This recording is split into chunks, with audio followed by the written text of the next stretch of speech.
ਵਾਹਿਗੁਰੂ ਵਾਹਿਗੁਰੂ ਵਾਹਿਗੁਰੂ ਵਾਹਿਗੁਰੂ। ਗੁਰੂ ਨਾਨਕ ਪਦ ਪੰਕਜ ਬੰਦਨਾ ਪੰਕਜ ਬੰਦਨਾ ਸਿਮਰੋ ਅੰਗਦ ਦੁਖ ਨਿਕੰਦਨ ਗੁਰੂ ਅਮਰਦਾਸ ਹਿਰਦੈ ਨਿਤ ਧਿਆਉ ਹਿਰਦੈ ਨਿਤ ਧਿਆਉ। ਸ਼੍ਰੀ ਗੁਰੂ ਰਾਮਦਾਸ ਗੁਣ ਗਾਉ। ਗੁਰੂ ਅਰਜਨ ਬਿਗਨਨ ਕੇ ਨਾਸ਼ਕ ਬਿਗਨਨ ਨਾਸਕ ਸ਼੍ਰੀ ਹਰਿਗੋਬਿੰਦ ਸੁਮਤ ਪਰਗਾਸਕ ਸ਼੍ਰੀ ਹਰਿ ਰਾਏ ਨਮੋ ਕਰ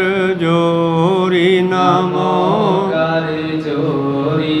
ਸ਼੍ਰੀ ਹਰਿ ਕ੍ਰਿਸ਼ਨ ਮਨਾਉ ਗੁਰੂ ਤੇਗ ਬਹਾਦਰ ਪਰਮ ਕਿਰਪਾਲਾ ਪਰਮ ਕਿਰਪਾਲਾ ਸ਼੍ਰੀ ਗੁਰੂ ਗੋਬਿੰਦ ਸਿੰਘ ਬਿਸਾਲਾ ਤਰੋ ਤਰਾ ਪਰ ਪੁਨ ਪੁਨ ਸੀਸਾ ਪੁਨ ਪੁਨ ਸੀਸਾ ਮੰਦੋਂ ਬਾਰ ਬਾਰ ਜਗਦੀਸਾ। ਏਕ ਓੰਕਾਰ ਸਤਿਗੁਰੂ ਸਾਧ ਸਚ ਹੋਏ। ਵਾਹਿਗੁਰੂ ਜੀ ਕੀ ਫਤਿਹ ਹੈ। ਵਿਨਾਸ਼ਨ ਸੋਏ। ਵਾਹਿਗੁਰੂ ਜੀ ਕੀ ਫਤਿਹ ਹੈ। विनाशन सोए।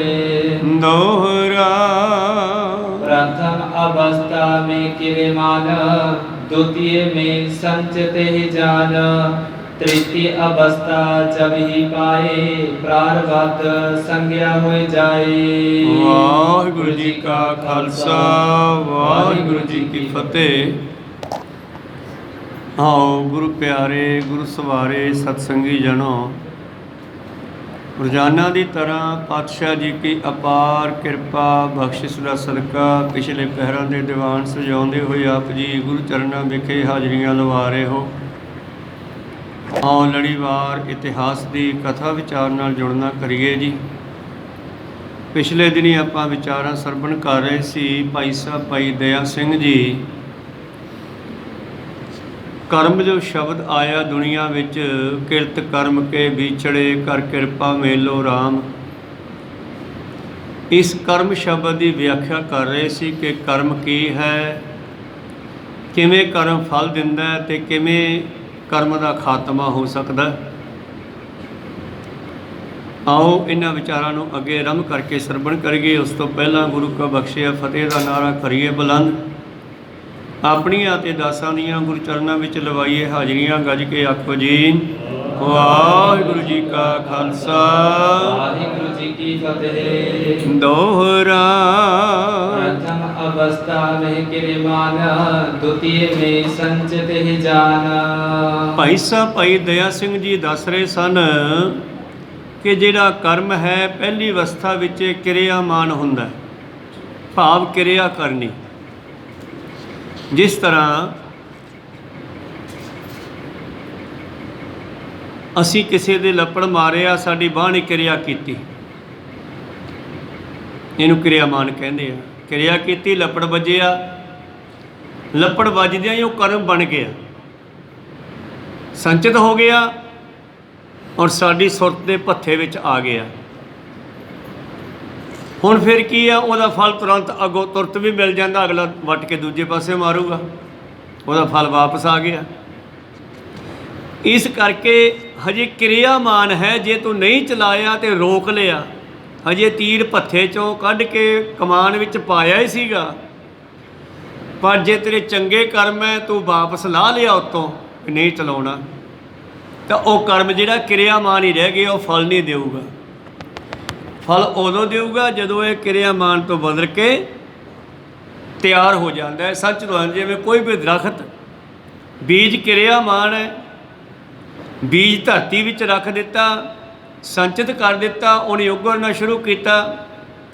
ਤੁਸੀਂ ਉਹਨੂੰ ਫਲ ਦਿੰਦੇ ਰਹੇ, ਉਹਨੇ ਵਧਣਾ ਫੁੱਲਣਾ ਸ਼ੁਰੂ ਕੀਤਾ। ਪਾਣੀ ਦਿੰਦੇ ਰਹੇ, ਵਧਣਾ ਫੁੱਲਣਾ ਸ਼ੁਰੂ ਕੀਤਾ, ਅਤੇ ਅੱਗੇ ਜਾ ਕੇ ਉਹਨੇ ਫਲ ਦਿੱਤਾ। ਇਹ ਵੀ ਤੁਹਾਡੇ ਕਰਮ ਦਾ ਫਲ ਹੈ। ਫਰੀਦਾ ਲੋੜ ਹੈ ਦਾਖ ਬਜੌਰੀਆਂ, ਕਿੱਕਰ ਬੀਜੈ ਜੱਟ, ਜੋ ਬੀਜਿਆ ਉਹੀ ਮਿਲੂਗਾ।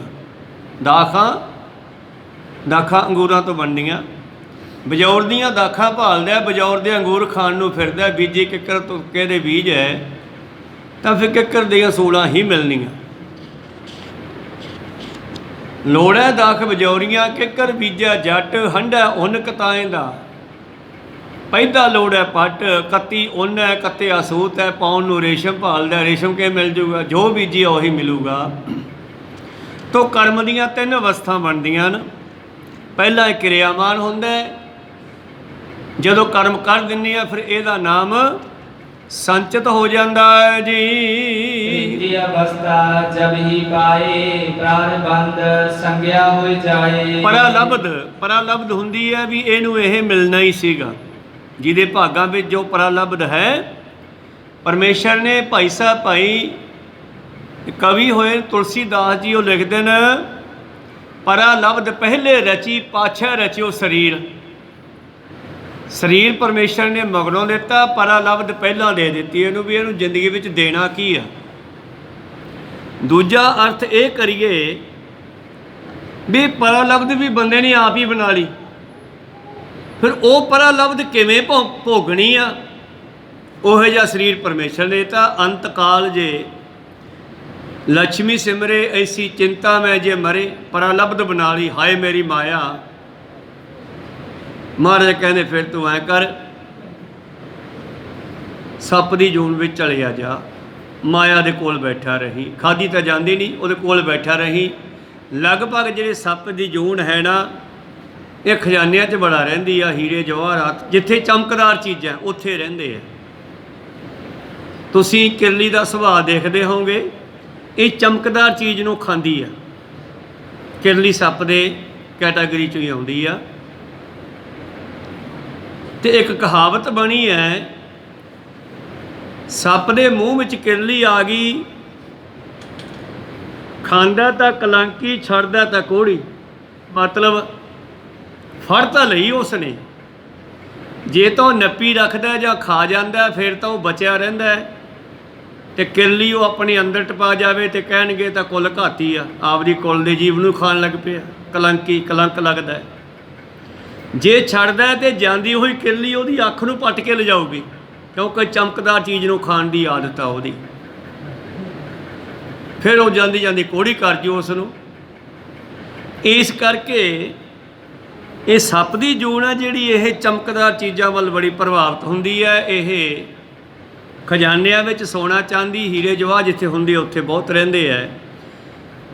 ਇਹ ਕਹਿੰਦੇ ਕਰਮ ਬਣਾਏ ਬੰਦੇ ਨਹੀਂ, ਜੈਸੇ ਜੈਸੇ ਬੰਦੇ ਨੇ ਕਰਮ ਕੀਤੇ ਉਹ ਇਸ ਦੀ ਪਰਾਲਬਧ ਬਣ ਗਈ। ਪਰਾਲਬਧ ਬਣ ਕੇ ਇਹਦੀ ਮੈਮਰੀ ਵਿੱਚ ਆ ਗਈ, ਸੁਰਤ ਦੀ ਮੈਮਰੀ ਵਿੱਚ।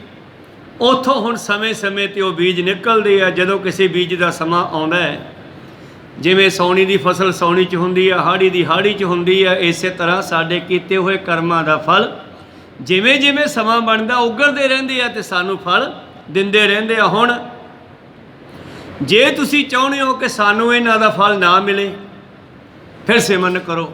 ਫਿਰ ਸਿਮਰਨ ਨੇ ਤੁਹਾਡੇ ਸਾਰੇ ਹੀ ਕਰਮ ਕਲੀਨ ਕਰ ਦੇਣੇ ਹੈ, ਚੰਗੇ ਵੀ ਅਤੇ ਮਾੜੇ ਵੀ। ਕਿਉਂਕਿ ਚੰਗਿਆਂ ਨੂੰ ਭੋਗਣ ਵਾਸਤੇ ਵੀ ਸਰੀਰ ਚੱਕਣਾ ਪਊਗਾ, ਮਾੜੇ ਨੂੰ ਭੋਗਣ ਵਾਸਤੇ ਵੀ ਸਰੀਰ ਚੱਕਣਾ ਪਊਗਾ। ਅਤੇ ਨਿਕਲਣਾ ਸਰੀਰ 'ਚੋਂ ਤਾਂ ਫਿਰ ਲੱਖ ਮਣ ਮੜੀਆਂ ਕਰ ਇਕੱਠੇ ਏਕ ਰੱਤੀ ਲੈ ਭਾਹੇ। ਲੱਖਾਂ ਮਣ ਲੱਕੜਾਂ ਨੂੰ ਇੱਕ ਰੱਤੀ ਅੱਗ ਦੀ ਜਿਵੇਂ ਮਚਾ ਕੇ ਸਵਾਹ ਕਰ ਦਿੰਦੀ ਹੈ, ਤੁਹਾਡੇ ਸਾਰੇ ਕਰਮ ਦੇ ਫਲਾਂ ਨੂੰ ਪਰਮੇਸ਼ਰ ਦਾ ਸਿਮਰਨ ਖਤਮ ਕਰਦਾ ਹੈ। ਅੰਤ ਕਾਲ ਨਾਰਾਇਣ ਸਿਮਰੇ, ਐਸੀ ਚਿੰਤਾ ਮੈਂ ਜੇ ਮਰੇ। ਪੀਤੰਬਰ ਵਾਹ ਕਰਦੇ ਵਸੇ। ਭਾਈ ਸਾਹਿਬ ਜੀ ਭਗਤ ਜੀ ਕਹਿੰਦੇ ਹਨ, ਅੰਤ ਕਾਲ ਨਾਰਾਇਣ ਸਿਮਰੇ, ਐਸੀ ਚਿੰਤਾ ਮੈਂ ਜੇ ਮਰੇ। ਭਗਤ ਲੋਚਨ ਜੀ ਦਾ ਇਹ ਬਚਨ ਹੈ। ਕਹਿੰਦੇ ਉਹ ਜਿਹੜਾ ਮਨੁੱਖ ਹੈ ਉਹ ਪਰਮੇਸ਼ਰ ਵਿੱਚ ਮਿਲ ਕੇ ਉਹਦਾ ਰੂਪ ਹੋ ਗਿਆ। ਹੁਣ ਕਰਮ 3 ਖੇਡਾਂ ਵਿੱਚ ਵਰਤਦਾ। ਪਹਿਲਾਂ ਉਹ ਕਿਰਿਆਮਾਨ ਹੁੰਦਾ ਹੈ, ਹਜੇ ਕਮਾਨ ਹਜੇ ਤੀਰ ਨੂੰ ਕਮਾਨ ਦੇ ਵਿੱਚ ਰੱਖਿਆ, ਚਲਾਇਆ ਨਹੀਂ, ਹਜੇ ਉਹ ਕਿਰਿਆਮਾਨ ਨਹੀਂ ਹੋਇਆ। ਭੱਥੇ 'ਚ ਪਿਆ ਸੀਗਾ, ਉਹਨੇ ਕੋਈ ਕੰਮ ਨਹੀਂ ਕਰਨਾ। ਉਹਨੂੰ ਚੱਕ ਕੇ ਤੁਸੀਂ ਕਿਰਿਆ ਕੀਤੀ, ਚੱਕ ਕੇ ਕਮਾਨ ਵਿੱਚ ਚੜਾਇਆ, ਹਜੇ ਵੀ ਉਹ ਕਿਰਿਆਮਾਨ ਤੱਕ ਨਹੀਂ ਪਹੁੰਚਿਆ। ਛੱਡ ਦਿੱਤਾ ਤਾਂ ਕਿਰਿਆਮਾਨ ਹੋ ਗਿਆ, ਤੇ ਜਿੱਥੇ ਜਾ ਕੇ ਲੱਗਿਆ, ਕਿਸੇ ਮਨੁੱਖ ਨੂੰ ਮਾਰਿਆ, ਕਿਸੇ ਪੰਛੀ ਨੂੰ ਮਾਰਿਆ, ਜੀਵ ਨੂੰ ਮਾਰਿਆ, ਤੇ ਉਸ ਦਾ ਉੱਥੋਂ ਫਲ ਮਿਲਣਾ ਸ਼ੁਰੂ ਹੋ ਗਿਆ। ਪਹਿਲਾਂ ਜਿਵੇਂ ਆਪਾਂ ਮਨੁੱਖ ਕਿਸੇ ਦੂਜੇ ਦੇ ਚਪੇੜ ਮਾਰਦਾ ਤੇ ਹੱਥ ਨੇ ਕਿਰਿਆ ਕੀਤੀ, ਤੇ ਹੁਣ ਉਹਦਾ ਫਲ ਵਾਪਸ ਵੀ ਮਿਲਣਾ। ਕੋਈ ਸਤਨਾਮ ਤੁਰੰਤ ਨਹੀਂ ਮਿਲੂ ਤੇ ਪਰਾਲਬਧ ਬਣ ਜੂਗੀ, ਅੱਗੇ ਜਾ ਕੇ ਮਿਲੂਗਾ ਜ਼ਰੂਰ।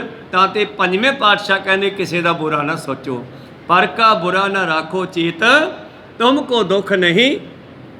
ਭਾਈ ਮੀਤ ਪ੍ਰੀਤਮ ਜੀ ਕਹਿੰਦੇ ਜਿਵੇਂ ਕਿ ਕਾਲ ਭਵਿਖਿਅਤ ਹੋਏ, ਬਹੁਰੋ ਵਰਤਮਾਨ ਹੈ ਸੋਏ। ਜਿਵੇਂ ਸਮਾਂ ਤੇ ਇੱਕੋ ਹੀ ਆ, ਇਹ ਹਜੇ ਨਹੀਂ ਸੀ ਆਇਆ। ਹੁਣ ਜਿਹੜਾ ਟਾਈਮ ਹੈ ਆਪਣੇ ਕੋਲੇ 5:15 ਹੋ ਗਏ, ਲੇਕਿਨ ਜਿਹੜਾ ਹੁਣ 5:15 ਵਜੇ ਟਾਈਮ ਆਇਆ, ਇਹ 5 ਵਜੇ ਭਵਿੱਖ ਕਾਲ ਸੀਗਾ, ਆਉਣ ਵਾਲਾ ਸਮਾਂ ਸੀਗਾ। ਲੇਕਿਨ ਹੁਣ ਸੋਈ ਕਾਲ ਭੂਤ ਹੈ ਵਿਜਾਏ, ਲੱਖੋ ਖਾਲਸਾ ਤਿਸ ਹੀ ਪਾਏ। ਹੁਣ ਜਿਹੜਾ ਸਮਾਂ ਵਰਤ ਰਿਹਾ ਸਮਾਂ ਉਹੀ ਆ, ਹੁਣ ਇਹ ਵਰਤਮਾਨ ਹੋ ਗਿਆ ਜਿਹਦੇ ਵਿੱਚ ਆਪਾਂ ਬੈਠੇ ਆ। ਔਰ ਅੱਗੇ ਜਾ ਕੇ ਇਹੀ ਸਮਾਂ ਘੰਟੇ ਬਾਅਦ ਭੂਤ ਕਾਲ ਹੋ ਜਾਂਦਾ। ਜਿਵੇਂ ਸਮਾਂ ਇੱਕੋ ਹੀ ਆ, ਇਹਦੇ ਵੀ 3 ਰੂਪ ਬਣ ਗਏ ਜੀ। ਪ੍ਰਾਰ ਬੰਦ ਕੇ ਫਲ ਹੈ ਤੀਨ, ਜਾਤ ਆਰ ਬਲ ਭੋਗ ਸੋ ਚੀਨ। ਔਰ ਇਸੇ ਤਰ੍ਹਾਂ ਹੀ ਪਰਾਲਬਧ ਦੇ ਵੀ 3 ਫਲ ਹਨ। ਪਰਾਲਬਧ ਜਿਹੜੀ ਹੈ ਨਾ, ਇਹ ਸਾਨੂੰ 3 ਸਮਿਆਂ ਵਿੱਚ ਮਿਲ ਸਕਦੀ ਹੈ। ਨੰਬਰ 1 ਜਾਤੀ ਦੇ ਰੂਪ 'ਚ। ਕਿਸ ਤਰ੍ਹਾਂ ਬੱਚਿਆਂ ਦਾ ਖਿਆਲ ਕੀਤਾ ਤੇ ਸੂਰ ਦੀ ਜਾਤ ਮਿਲ ਗਈ। ਕੋਈ ਸਤਨਾਮ। ਪਰਾਲਬਧ ਹੈ ਨਾ, ਮੈਂ ਤਾਂ ਬੱਚੇ ਪਾਲਨੇ ਸੀ, ਹਾਏ ਮੈਂ ਤਾਂ ਮਰ ਗਿਆ, ਹੁਣ ਮੇਰਾ ਕੀ ਬਣੂ, ਬੱਚਿਆਂ ਦਾ ਕੀ ਬਣੂ। ਪਹਿਲਾਂ ਵੀ ਬੱਚਿਆਂ ਨੂੰ ਪਾਲਦਾ ਰਿਹਾ, ਬੱਚਿਆਂ ਦੇ ਪਾਲਣ ਵਾਸਤੇ ਪੁੱਠੇ ਸਿੱਧੇ ਕੰਮ ਕਰਦਾ ਰਿਹਾ, ਠੱਗੀਆਂ ਚੋਰੀਆਂ ਮਾਰਦਾ ਰਿਹਾ। ਮਹਾਂਪੁਰਸ਼ ਗਾਉਂਦੇ ਹੁੰਦੇ ਆ, ਠੱਗੀ ਮਾਰ ਕੇ ਕੁਲੰਬ ਜਿਹੜਾ ਪਾਲਦਾ, ਲੇਖਾ ਦੇਣਾ ਤੇਰੀ ਜਾਨ ਨੇ। ਇਸ ਕਰਕੇ ਕਰਮੀ ਉਹੋ ਜਿਹਾ ਕਰੋ ਕਿ ਸਾਨੂੰ ਉਹਦਾ ਲੇਖਾ ਦੇਣਾ ਹੀ ਨਾ ਪਵੇ। ਪ੍ਰੀਤਮ ਜੀ ਕਹਿੰਦੇ ਪਰਾਲਬਧ ਦੇ ਫਲ ਜਿਹੜੇ ਹਨ, ਜਿਹੜਾ ਪਿੱਛੇ ਕੀਤੇ ਹੋਏ ਕਿਰਿਆਮਾਨ ਕਰਮ ਸੰਚਿਤ ਹੋ ਗਏ, ਹੁਣ ਉਹਨਾਂ ਨੇ ਫਲਾਂ ਦੇ ਰੂਪ 'ਚ ਕਨਵਰਟ ਹੋਣਾ ਹੈ। 3 ਢੰਗ ਨਾਲ ਹੋਣਾ ਹੈ। ਇੱਕ ਤਾਂ ਕਿਸੇ ਜਾਤੀ ਦੇ ਵਿੱਚ ਟੇਢੀਆਂ ਜੂਨਾਂ, ਕਈ ਜਨਮ ਪੈ ਕੀਟ ਪਤੰਗਾ, ਕਈ ਜਨਮ ਗਜਮੀਨ ਕੁਰੰਗਾ, ਕਈ ਜਨਮ ਪੰਖੀ ਸਰਪ ਹੋਇਓ, ਕਈ ਜਨਮ ਹੈਵਰ ਬਿਰਖ ਜੋਇਓ, ਮਿਲ ਜਗਦੀਸ਼ ਮਿਲਨ ਕੀ ਬਰੀਆ, ਚਰੰਕਾਲੇ ਦੇਸ ਨਰੀਆ। ਤੇ ਦੂਸਰਾ ਜਾਤੀ ਤੋਂ ਬਾਅਦ ਆਰਬਲਾ ਉਮਰ ਦੇ ਹਿਸਾਬ ਨਾਲ ਫਲ ਮਿਲਦਾ ਹੈ। ਕਿਸੇ ਫਲ ਦਾ ਸਮਾਂ ਹੈ ਬਚਪਨ, ਕਿਸੇ ਦਾ ਫਲ ਦਾ ਸਮਾਂ ਜਵਾਨੀ, ਤੇ ਕਿਸੇ ਫਲ ਦਾ ਸਮਾਂ ਬੁਢਾਪੇ ਦੇ ਵਿੱਚ ਮਿਲਣਾ ਹੈ। 3 ਜਾਤ ਆਰਬਲਾ ਭੋਗ ਸੁਚੀਨ, ਤੇ ਕਿਸੇ ਫਲ ਦਾ ਸਮਾਂ ਸਾਨੂੰ ਭੋਗ ਭਾਵ ਖਾਣ ਪੀਣ ਦੇ ਢੰਗ 'ਚ ਮਿਲਣਾ ਹੈ। ਜਿਵੇਂ ਅਜੈ ਸਰੋਵੈ ਭੀਖਿਆ ਖਾਏ, ਐਸੀ ਦਰਗਾਹ ਮਿਲੇ ਸਜਾਏ। ਕੀ ਕੀਤਾ ਅਜੈ ਨੇ? ਇੱਕ ਫਕੀਰ ਭਿੱਖਿਆ ਮੰਗਣਾ ਆਇਆ ਦਰ ਤੇ ਅਜੈ ਰਾਜਾ ਹੋਵੇਗਾ ਟੈਨਸ਼ਨ ਵਿੱਚ, ਚਿੰਤਾ ਵਿੱਚ। ਤੇ ਜਦੋਂ ਮਨੁੱਖ ਦੇ ਅੰਦਰ ਇਹ 5 ਵਿਕਾਰ ਕੰਮ ਕਰਦੇ ਆ, ਉਦੋਂ ਬੰਦਾ ਗਿਆਨ 'ਚ ਨਹੀਂ ਹੁੰਦਾ। ਕੋਈ ਸਤਨਾਮ। ਕਿਉਂਕਿ ਦਿਮਾਗ ਤੇ ਬੁੱਧੀ ਤੇ ਪਰਦਾ ਪਿਆ ਹੁੰਦਾ। 5 'ਚੋਂ ਕੋਈ ਵੀ ਹੋਵੇ, ਚਾਹੇ ਕਾਮ ਹੋਵੇ, ਚਾਹੇ ਕ੍ਰੋਧ ਹੋਵੇ, ਚਾਹੇ ਲੋਭ ਹੋਵੇ, ਚਾਹੇ ਮੋਹ ਹੋਵੇ, ਹੋਣਾ ਕਿਸੇ ਟੈਨਸ਼ਨ ਵਿੱਚ। ਫਕੀਰ ਨੇ ਅਲਖ ਜਗਾਈ, ਭਿੱਖਿਆ ਮੰਗੀ। ਇਹ ਘੋੜੇ ਕੋਲ ਖੜਾ ਸੀਗਾ, ਉੱਥੇ ਤਵੇਲੇ 'ਚੋਂ ਚੱਕ ਕੇ ਨੇ ਲਿੱਦ ਹੀ ਪਾ ਦਿੱਤੀ ਉਹਦੀ ਵਾਰੀ 'ਚ, ਉਹਦੀ ਝੋਲੀ 'ਚ। ਕਿਰਿਆ ਕਰਤੀ ਲਿੱਦ ਪਾਉਣ ਦੀ। ਹੁਣ ਸਮਾਂ ਆਊਗਾ ਉਹਦੇ ਉਗਰਨ ਦਾ ਫਲ ਦੇ। ਤੇ ਅੱਗੇ ਚੱਲ ਕੇ ਸਮਾਂ ਆਇਆ ਤੇ ਰਾਜਾ ਘੁੰਮਦਾ ਘੁਮਾਉਂਦਾ ਜੰਗਲ ਵਿੱਚ ਗਿਆ, ਸ਼ਿਕਾਰ ਖੇਡਦਾ। ਤੇ ਅੱਗੇ ਇੱਕ ਥਾਂ ਦੇ ਉੱਤੇ ਕੁਟੀਆ ਦੇ ਕੋਲੇ ਕੁਝ ਢੇਰ ਲਿੱਦ ਦਾ ਲੱਗਿਆ ਪਿਆ। ਕਹਿੰਦੇ ਵੇਖਿਆ। ਇਹ ਹੁਣ ਘੋੜਿਆਂ ਦੇ ਸ਼ੌਂਕੀ ਹੁੰਦੇ ਆ ਰਾਜੇ ਲੋਕ। ਕਹਿੰਦੇ ਯਾਰ ਲੱਗਦਾ ਬਾਬੇ ਨੇ ਘੋੜੇ ਰੱਖੇ ਆ, ਪਤਾ ਕਰਕੇ ਆ। ਵਜ਼ੀਰ ਪੁੱਛਣ ਗਿਆ ਬਾਬਾ ਜੀ ਘੋੜੇ ਰੱਖਿਆ? ਕਹਿੰਦੇ ਨਹੀਂ। ਫਿਰ ਇਹ ਰੂੜੀ ਆ ਲਿੱਦ ਕਿੱਥੋਂ ਆਈ ਐਨੀ? ਕਹਿੰਦੇ ਇਹ ਤਾਂ ਅਜੈ ਰਾਜੇ ਨੇ ਦਾਨ ਕੀਤਾ ਸੀਗਾ, ਉਹਦਾ ਵੱਧ ਫੁੱਲ ਰਿਹਾ, ਹੁਣ 70 ਗੁਣਾ ਹੋ ਕੇ ਮਿਲੂਗਾ। ਵਜ਼ੀਰ ਹੈਰਾਨ ਹੋ ਕੇ ਰਾਜੇ ਕੋਲ ਆ ਗਿਆ, ਰਾਜਾ ਸਾਹਿਬ ਇਹ ਤਾਂ ਤੁਸੀਂ ਕਿਸੇ ਫਕੀਰ ਨੂੰ ਲਿੱਦ ਫੜਾਤੀ ਸੀ। ਹਾਂ ਯਾਰ, ਇੱਕ ਦਿਨ ਟੈਨਸ਼ਨ ਵਿੱਚ ਸੀਗਾ। ਕਹਿੰਦੇ ਫਿਰ ਤੁਹਾਡਾ ਦਾਨ ਹੈ, ਕਹਿੰਦੇ ਹੁਣ ਉਹਨੂੰ ਵਾਪਸ ਮਿਲਣਾ 70 ਗੁਣਾ ਹੋ ਕੇ। ਫਿਰ ਚੱਕਰ 'ਚ ਪੈ ਗਿਆ ਵੀ ਆਹ ਕੀ ਹੋ ਗਿਆ, ਤਾਂ ਬੀਜਿਆ ਬੀਜ ਉਗ ਰਿਹਾ ਆ। ਫਿਰ ਰਾਜਾ ਪੁੱਛਦਾ ਜਾ ਕੇ ਬਾਬਾ ਨੂੰ, ਬਾਬਾ ਜੀ ਇਹ ਕੀ ਗੱਲ? ਵੇਖੋ ਵੀ ਮੈਂ ਖਾਣ ਵਾਸਤੇ ਮੰਗਿਆ ਸੀਗਾ, ਤੂੰ ਮੈਨੂੰ ਖਾਣ ਵਾਸਤੇ ਲਿੱਦ ਫੜਾਤੀ। ਹੁਣ ਜਿਹੋ ਜਿਹਾ ਤੂੰ ਦਾਨ ਕੀਤਾ ਤੈਨੂੰ ਵਾਪਸ ਜਾ ਉਹੀ ਜਿਹਾ ਮਿਲਣਾ, ਇਹ ਤੈਨੂੰ ਖਾਣੀ ਪੈਣੀ ਆ। ਉਹ ਕਹਿੰਦਾ ਮੈਂ ਹੁਣ ਇਹਨੂੰ ਕਿਵੇਂ ਖਾਵਾਂ? ਨਹੀਂ ਖਾਏਗਾ ਤਾਂ ਫਿਰ ਤੈਨੂੰ ਬਾਬਾ ਗੋਹੇ ਦਾ ਕੀੜਾ ਬਣਾ ਦੂਗਾ ਮਹਾਰਾਜ, ਫਿਰ ਖਾਏਗਾ ਬੈਠ ਕੇ ਭੂਣ ਬਣਾ ਦੂਗਾ। ਫਿਰ ਵੀ ਡਰ ਗਿਆ। ਕਹਿੰਦੇ ਬਾਬਾ ਜਿਹੜੇ ਨੂੰ ਖਤਮ ਕਰ, ਮੈਥੋਂ ਤਾਂ ਗਲਤੀ ਹੋ ਗਈ ਅਗਿਆਨਤਾ ਵਿੱਚ। ਕਹਿੰਦੇ ਵੀ ਖਤਮ ਨਹੀਂ ਹੋ ਸਕਦੀ। ਕਹਿੰਦੇ ਮੈਂ ਤਾਂ ਇੰਨੀ ਕੁ ਦਿੱਤੀ ਸੀ। ਕਹਿੰਦੇ ਬਾਕੀ ਫਿਰ ਮਹਾਰਾਜ ਨੇ ਤੈਨੂੰ ਫਲ ਤਾਂ ਵਧਾ ਕੇ ਦੇਣਾ ਨਾ। ਕਹਿੰਦੇ ਖਤਮ ਕਿਵੇਂ ਹੋਊ? ਕਹਿੰਦੇ ਜੇ ਕੋਈ ਤੇਰੀ ਨਿੰਦਿਆ ਕਰੇ, ਤੂੰ ਨਿੰਦਿਆ ਕਰਾ ਲਾ ਆਪਦੀ। ਜਿੰਨੇ ਲੋਕ ਨਿੰਦਿਆ ਕਰਨਗੇ, ਇਹ ਜਿਹੜਾ ਵਧਿਆ ਹੋਇਆ ਫਲ ਹੈ ਇਹਦਾ ਭਾਰ ਨਿੰਦਾ ਕਰਨ ਵਾਲੇ ਲੈ ਜਾਣਗੇ। ਉਹਨੇ ਸ਼ਹਿਰ ਵਿੱਚ ਜਾ ਕੇ ਕਮਲਾ ਬਣ ਗਿਆ। ਜਿਵੇਂ ਸ਼ਰਾਬੀ ਡਿੱਗਦੇ ਫਿਰਦੇ ਹੁੰਦੇ ਆ, ਹੱਥ ਵਿੱਚ ਬੋਤਲ ਫੜ ਲਈ ਲਾਲ ਜੇ ਰੰਗ ਦੇ ਪਾਣੀ ਦੀ, ਸ਼ਰਾਬ ਦੀ ਨਹੀਂ ਫੜੀ, ਲਾਲ ਰੰਗ ਦਾ ਪਾਣੀ, ਬੋਤਲ ਫੜ ਲਈ, ਨਾਲ ਕੋਈ ਲੜਕੀ ਤੋਰ ਲਈ। ਡਿੱਗਦਾ ਫਿਰਦਾ ਗਲੀਆਂ 'ਚ, ਲੋਕ ਕਹਿੰਦੇ ਉਹ ਰਾਜਾ ਕਮਲਾ ਹੋ ਗਿਆ, ਰਾਜੇ ਨੂੰ ਕੀ ਹੋ ਗਿਆ? ਕਿਸੇ ਨੂੰ ਕੋਈ ਪਤਾ ਨਹੀਂ ਵੀ ਹੋਇਆ ਕਿ ਨਹੀਂ ਹੋਇਆ। ਕਈ ਵਾਰੀ ਅਸੀਂ ਦੇਖਦੇ ਕੁਝ ਹੋਰ ਹੈ, ਹੁੰਦਾ ਕੁਝ ਹੋਰ ਹੈ। ਕੋਈ ਸਤਨਾਮ। ਤੇ ਜਿਸ ਵੇਲੇ ਗੁਰਪਿਆਰ ਲੋਕਾਂ ਨੇ ਇਸ ਤਰ੍ਹਾਂ ਸ਼ਾਮ ਤੱਕ ਰੌਲਾ ਪਾਇਆ, ਆ ਜਿਹੜੇ ਕਈ ਮੰਤਰੀਆਂ ਸੰਤਰੀਆਂ ਨੂੰ ਆਪਾਂ ਕਹਿੰਦੇ ਨੇ ਯਾਰ ਇੰਨੀ ਇਹ ਠੱਗੀਆਂ ਮਾਰਦੇ ਆ ਜਨਤਾ, ਇਹ ਮਰਦੇ ਕਿਉਂ ਨਹੀਂ? ਇਹ ਮਰਨ ਕਿਵੇਂ? ਨਿੰਦਿਆ ਤਾਂ ਆਪਾਂ ਕਰੀ ਜਾਂਦੇ ਆ, ਉਹਨਾਂ ਦੀਆਂ ਸਾਰੀਆਂ ਗਲਤੀਆਂ ਆਪਾਂ ਆਪਣੇ ਸਿਰ 'ਤੇ ਚੱਕੀ ਫਿਰਦੇ ਆ। ਉਹ ਫਿਰ ਕਲੀਅਰ ਹੋ ਜਾਂਦੇ ਆ, ਕਲੀਨ ਚਿੱਟ ਮਿਲ ਜਾਂਦੀ ਆ ਉਹ ਰੱਬ ਬੰਨਿਓ ਵੀ ਨਿੰਦਿਆ ਕਰਨ ਵਾਲੇ ਇੰਨੀਆਂ ਠੱਗੀਆਂ ਲੈ ਗਏ ਸਾਰੀਆਂ। ਕੋਈ ਸਤਨਾਮ। ਕਿਸੇ ਦੀ ਨਿੰਦਿਆ ਨਹੀਂ ਕਰਨੀ ਚਾਹੀਦੀ। ਨਿੰਦਾ ਭਲੀ ਕਿਸੇ ਕੀ ਨਾਹੀ, ਮਨਮੁਖ ਮੁਗਧ ਕਰਨ। ਪਰ ਰਾਜੇ ਦੀ ਨਿੰਦਿਆ ਹੋਈ। ਕਹਿੰਦੇ ਦੂਜੇ ਤੀਜੇ ਦਿਨ ਫਿਰ ਗੇੜਾ ਵੱਜਿਆ ਤੇ ਉੱਥੇ ਜਾ ਕੇ ਵੇਖਦਾ ਵੀ ਰੂੜੀ ਤਾਂ ਖਤਮ ਹੋ ਗਈ, ਪਰ ਇੰਨਾ ਕੁ ਪੀਸ ਪਿਆ ਜਿੰਨਾ ਕੋ ਉਹਨੇ ਚੱਕ ਕੇ ਫੜਾਇਆ ਸੀ। ਕਹੋ ਸਤਨਾਮ। ਕਹਿੰਦੇ ਬਾਬਾ ਆਹਾ, ਕਹਿੰਦੇ ਇਹ ਤਾਂ ਮੂਲ ਹੈ, ਵਿਆਹ ਛੱਡਿਆ ਜਾ ਸਕਦਾ, ਮੂਲ ਨਹੀਂ ਛੱਡਿਆ ਜਾਂਦਾ। ਕਹੋ ਸਤਨਾਮ। ਜੇ ਪੈਸੇ ਧਾਰੇ ਦਈਏ ਤੇ ਅਗਲਾ ਕਹਿੰਦਾ ਚੱਲ ਵਿਆਹ ਛੱਡਿਆ, ਮੂਲ ਦੇ ਦੇ, ਇਹ ਤਾਂ ਤੈਨੂੰ ਖਾਣਾ ਪੈਣਾ, ਹੁਣ ਫਿਰ ਮੈਂ ਕਿਵੇਂ ਖਾਵਾਂਗਾ? ਕਹਿੰਦੇ ਵੇਖ ਲਾ ਹੁਣ ਖਾਣਾ, ਹੁਣ ਖਾ ਲਾ, ਨਹੀਂ ਫਿਰ ਟੇਢੀਆਂ ਚੂਨਾਂ 'ਚ ਪੈ ਕੇ ਖਾ ਲਈ। ਰਾਜਾ ਫਿਰ ਡਰ ਗਿਆ। ਫਕੀਰ ਕਹਿੰਦਾ ਇਹਨੂੰ ਘਰੇ ਲਿਜਾ ਕੇ ਸਵਾਹ ਬਣਾ ਲਾ ਤੇ ਨੂਣ ਵਾਂਗੂ ਰੋਟੀ ਤੇ ਭੁੱਖ ਕੇ ਰੋਜ਼ ਖਾ ਲਿਆ ਕਰ, ਨਾਲੇ ਖਾਂਦਾ ਤੇ ਨਾਲੇ ਪਛਤਾਉਂਦਾ। ਅਜੈ ਸਰੋਵੈ ਭੀਖਿਆ ਖਾਏ, ਐਸੀ ਦਰਗਾਹ ਮਿਲਿਆ ਸਜਾਏ। ਰੋਵੈ ਰਾਮ ਨਿਕਾਲਾ ਭਇਆ, ਸੀਤਾ ਲਖਮਣ ਵਿਛੜ ਗਿਆ। ਇਹ ਕਈ ਲੋਕਾਂ ਦੀ ਕਹਾਣੀ ਆ, ਇਹ ਸਾਰੇ ਕਰਮ ਫਲ ਭੋਗਣ ਵਾਲਿਆਂ ਦੀ ਆ। ਕਹੋ ਸਤਿ। ਰਾਮਚੰਦਰ ਨੇ ਵੀ ਕਿਸੇ ਨੂੰ ਦੁੱਖ ਦਿੱਤਾ ਹੋਣਾ, ਉਹਨੂੰ ਫਿਰ ਆਪਣੀ ਸੀਤਾ ਪਿੱਛੇ ਰੋਣਾ ਪਿਆ। ਕਹੋ ਸਤਨਾਮ। ਉਹਨੇ ਜੰਗਲ ਦੇ ਵਿੱਚ ਕਿਸੇ ਗਰੀਬ ਨੂੰ ਮਾਰਿਆ ਸੀਗਾ ਆਪਣੇ ਸਮੇਂ ਤੀਰ ਮਾਰ ਕੇ, ਔਰ ਉਸ ਨੇ ਉਹਨੂੰ ਸ਼ਰਾਪ ਦਿੱਤਾ ਸੀਗਾ, ਕਹਿੰਦਾ ਜਿੱਦਾਂ ਮੈਂ ਆਪਣੇ ਘਰ ਵਾਲੀ ਪਿੱਛੇ ਰੋ ਰਿਹਾ, ਤੂੰ ਵੀ ਇੱਕ ਦਿਨ ਹੀ ਰੋਵੇਂਗਾ। ਤੇ ਉਹ ਫਲ ਉਹਨੂੰ ਭੋਗਣਾ ਪਿਆ ਰਾਮ ਨੂੰ ਅੱਗੇ ਜਾ ਕੇ। ਤਾਂ ਸਾਨੂੰ ਪਰਾ ਲਵ 3 ਸਮਿਆਂ ਦੇ ਢੰਗ ਨਾਲ ਭੋਗਣੀ ਪੈਂਦੀ ਆ। ਜਾਂ ਤਾਂ ਕਿਸੇ ਟੇਢੀ ਜੂਨ ਵਿੱਚ ਪਾ ਦੂਗਾ ਰੱਬ, ਚੱਲ ਬਈ ਇਹ ਜੂਨ ਦੇ ਵਿੱਚ ਆ ਕੇ ਆ ਫਲ ਭੋਗ। ਜਾਂ ਫਿਰ ਉਮਰ ਦੇ ਮੁਤਾਬਕ ਕੋਈ ਬਚਪਨ ਵਿੱਚ ਬਿਮਾਰੀ ਲੱਗ ਜੂ, ਕੋਈ ਬਚਪਨ ਵਿੱਚ ਸਿਰ ਤੋਂ ਮਾਤਾ ਪਿਤਾ ਦਾ ਸਾਇਆ ਉੱਠ ਜਾਣਾ, ਇਹ ਵੀ ਤਾਂ ਇੱਕ ਦੁੱਖ ਹੈ। ਕਹੋ ਸਤਨਾਮ। ਅਰਬਲਾ ਦੇ ਹਿਸਾਬ ਨਾਲ ਕੋਈ ਜਵਾਨੀ ਦੇ ਵਿੱਚ ਦੁੱਖ ਲੱਗ ਜਾਣਾ, ਜਾਂ ਜਵਾਨੀ ਵਿੱਚ ਮਰ ਜਾਣਾ ਜਾ ਕੇ, ਜਾਂ ਫਿਰ ਬੁਢਾਪੇ ਦੇ ਵਿੱਚ ਅਸੀਂ ਕਹਿੰਦੇ ਸਾਨੂੰ ਜਵਾਕ ਪੁੱਛਦੇ ਨਹੀਂ ਗੇ, ਇਹ 'ਚ ਵੀ ਸਾਡੀ ਕੋਈ ਗਲਤੀ ਹੋ ਸਕਦੀ ਆ। ਕਹੋ ਸਤਨਾਮ। ਅੱਜ ਦੇ ਜਵਾਕ ਨਹੀਂ ਪੁੱਛਦੇ, ਕੱਲ੍ਹ ਨੂੰ ਉਹਨਾਂ ਦੇ ਜਵਾਕ ਵੀ ਉਵੇਂ ਕਰਨਗੇ। ਇਹ ਵੀ ਸੱਚ ਜਾਣਿਓ, ਅਸੀਂ ਆਪਣੇ ਮਾਂ ਪਿਓ ਨੂੰ ਨਹੀਂ ਪੁੱਛਾਂਗੇ, ਸਾਡੇ ਜਵਾਕ ਵੀ ਉਵੇਂ ਨਿਕਲਣਗੇ, ਕਿਉਂਕਿ ਉਹ ਵੇਖ ਰਹੇ ਨੇ ਤੇ ਰਿਕਾਰਡ ਕਰ ਰਹੇ ਆ। ਇੱਕ ਦਿਨ ਇੱਕ ਬਜ਼ੁਰਗ ਗੁਜ਼ਰ ਗਿਆ, ਮਾਈ ਗੁਜ਼ਰ ਗਈ, ਔਰ ਉਸ ਦੇ ਵਾਸਤੇ ਬਰਤਨ ਰੱਖੇ ਸੀਗੇ ਮਿੱਟੀ ਦੇ ਰੋਟੀ ਖਵਾਉਣ ਵਾਸਤੇ। ਔਰ ਉਹਦੀ ਨੂੰਹ ਜਿਹੜੀ ਸੀਗੀ ਬੜੀ ਆਪਣੇ ਆਪ ਨੂੰ ਪੜ੍ਹੀ ਲਿਖੀ ਸਮਝਦੀ ਸੀ, ਔਰ ਉਹਨਾਂ ਬਰਤਨਾਂ ਨੂੰ ਘਚਲ ਘਚੁੱਲ ਕੇ ਉਹਦੇ ਵਿੱਚ ਹੀ ਰੋਟੀ ਪਾ ਕੇ ਦੇ ਦਿੰਦੀ ਤੇ ਮੁੜ ਕੇ ਚੱਕ ਕੇ ਬਾਰੀ 'ਚ ਧਰ ਦਿੰਦੀ। ਕਹੋ ਸਤਨਾਮ। ਤੇ ਛੋਟਾ ਜਿਹਾ ਬੱਚਾ ਉਹਦਾ ਵੇਖਦਾ ਰਿਹਾ ਵੀ ਮੇਰੀ ਦਾਦੀ ਬਿਮਾਰ ਹੈ ਤੇ ਮੇਰੀ ਮਾਂ ਇਸ ਤਰ੍ਹਾਂ ਸੇਵਾ ਕਰਦੀ ਹੈ ਇਹਦੀ। ਤੇ ਅਖੀਰ ਸਮਾਂ ਸਭ ਦਾ ਆਉਣਾ ਤੇ ਮੌਤ ਉਹਦੀ ਹੋ ਗਈ। ਤੇ ਬਜ਼ੁਰਗਾਂ ਨੇ ਮਰ ਜਾਣਾ ਤੇ ਇੱਕ ਦਿਨ ਆਪਾਂ ਹੀ ਬੁੱਢੇ ਹੋਣਾ ਤੇ ਜਿਹੋ ਜਿਹਾ ਆਪਾਂ ਵਰਤਾਓ ਕਰਾਂਗੇ ਉਹੋ ਜਿਹਾ ਸਭ ਨੂੰ ਮਿਲੇਗਾ। ਕਿਰਿਆ ਦੀ ਪ੍ਰਤੀਕਿਰਿਆ ਹੁੰਦੀ ਹੈ।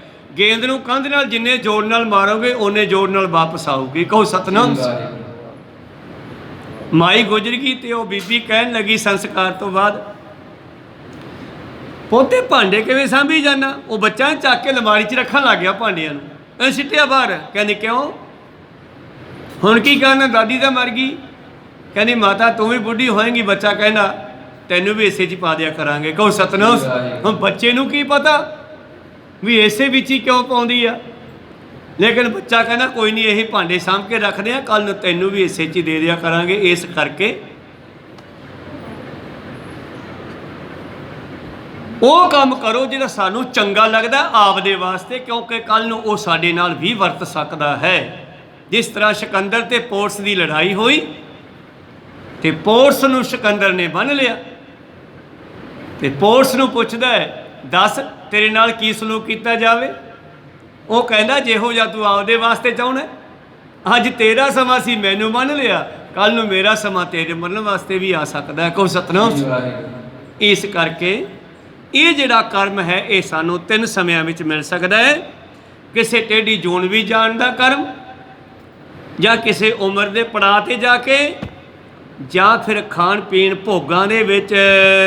ਸੁਰ ਨਰ ਆਦਿ ਚਰਾਚਰ ਦੇ ਹੈ, ਉੱਤਮ ਮੱਧਮ ਅਦਮ ਅਛੇ ਹੈ। ਔਰ ਜਾਤਾਂ ਦੇ ਵਿੱਚੋਂ 3 ਤਰ੍ਹਾਂ ਦੀ ਜਾਤ ਹੈ। ਜੇ ਤੁਹਾਡੇ ਉੱਤਮ ਕਰਮ ਹੈ ਤਾਂ ਤੁਸੀਂ ਦੇਵਤਾ ਜੂਨ ਵਿੱਚ ਜਾ ਸਕਦੇ ਹੋ, ਔਰ ਜੇ ਤੁਹਾਡੇ ਗੁਰੂ ਪਿਆਰੋ ਉਦੋਂ ਘਟੀਆ ਕਰਮ ਹੈ ਫਿਰ ਮਨੁੱਖਾ ਜਨਮ 'ਚ ਆ ਸਕਦੇ ਹੋ। ਜੇ ਉਦੋਂ ਵੀ ਘਟੀਆ ਕਰਮ ਹੈ ਫਿਰ ਟੇਢੀਆਂ ਜੂਨਾਂ, 84 ਲੱਖ ਜੂਨਾਂ, ਚਰ ਅਚਰ, ਦਰਖਤਾਂ ਦੀ ਜੂਨ, ਪਸ਼ੂਆਂ ਪੰਛੀਆਂ ਦੀ ਜੂਨ। ਚਰ ਹੁੰਦੀ ਹੈ ਚੱਲਦੀ ਹੋਈ ਤੇ ਅਚਰ ਹੁੰਦੀ ਹੈ ਖੜੀ ਹੋਈ। ਇਹ ਵੀ ਲੰਬੇ ਸਮੇਂ ਦੀਆਂ ਜੂਨਾਂ। ਦਰਖਤ ਅਤੇ ਪਹਾੜ ਇਹ ਵੀ ਜੂਨ ਆ। ਪੱਥਰ ਨੂੰ ਕਿਸੇ ਫੈਕਟਰੀ ਨੇ ਨਹੀਂ ਬਣਾਇਆਗਾ। ਜਿੰਨਾ ਚਿਰ ਪੱਥਰ ਪਹਾੜ ਵਿੱਚ ਲੱਗਿਆ ਰਹਿੰਦਾ ਉਹ ਵੱਧਦਾ ਰਹਿੰਦਾ। ਜਦੋਂ ਜਾ ਕੇ ਉੱਥੋਂ ਫੈਕਟਰੀਆਂ ਵਾਲੇ ਕੱਟ ਲਿਆਉਂਦੇ ਆ ਫਿਰ ਉਹ ਵਧਣਾ ਫੁੱਲਣਾ ਬੰਦ ਹੋ ਜਾਂਦਾ ਹੈ। ਉਹਨੂੰ ਅਸੀਂ ਪੀਸ ਬਣਾ ਕੇ ਧਰਤੀ 'ਤੇ ਲਾ ਲੈਂਦੇ ਹਾਂ। ਕਹੋ ਸਤਨਾਮ। ਲੇਕਿਨ ਪਹਾੜਾਂ ਵਿੱਚ ਲੱਗਿਆ ਇਹ ਆਪੇ ਵੱਧਦਾ, ਇਹਨੂੰ ਕੋਈ ਵਧਾਉਂਦਾ ਨਹੀਂ। ਇਹ ਜੂਨ ਹੈ ਇੱਕ। ਪ੍ਰੀਤਮ ਜੀ ਕਹਿੰਦੇ 3 ਤਰ੍ਹਾਂ ਦੇ ਨਾਲ ਸਾਨੂੰ ਪਰਾਲਬਧ ਭੋਗਣੀ ਪੈਂਦੀ ਆ, ਜਾਂ ਦੇਵਲੋਕ ਦੇ ਵਿੱਚ ਦੇਵਤੇ ਬਣ ਕੇ, ਜਾਂ ਮਨੁੱਖ ਬਣ ਕੇ, ਜਾਂ ਟੇਢੀਆਂ ਜੂਨਾਂ ਵਿੱਚ ਪਾ ਕੇ। ਉੱਤਮ ਮੱਧਮ ਅਧਮ ਅਸ਼ੇਹ, ਜੜ ਜੰਗਮ ਦੇ ਸਰੀਰ। ਉੱਤਮ ਮੱਧਮ ਅਧਮ, ਉੱਚੇ ਨੀਚ, ਨੀਚ ਤੋਂ ਨੀਚ, ਇਹ ਟੇਢੀਆਂ ਜੂਨਾਂ ਦੇ ਵਿੱਚ ਜੀਵ ਜਾ ਸਕਦਾ ਹੈ। ਸਭ ਕੇ ਵਿਖੇ ਹੋਤ ਹੈ ਨਾਨਾ, ਇਹ ਜਾਨੋ ਫਲ ਜਾਤ ਬਖਾਨਾ। ਔਰ ਜੂਨਾਂ 84 ਲੱਖ ਆ, ਪਰ ਇੱਕ ਇੱਕ ਜੂਨ ਵਿੱਚ ਕਿੰਨੇ ਕਿੰਨੇ ਜੀਵ ਆ। ਕਹੋ ਸਤਨਾਮ।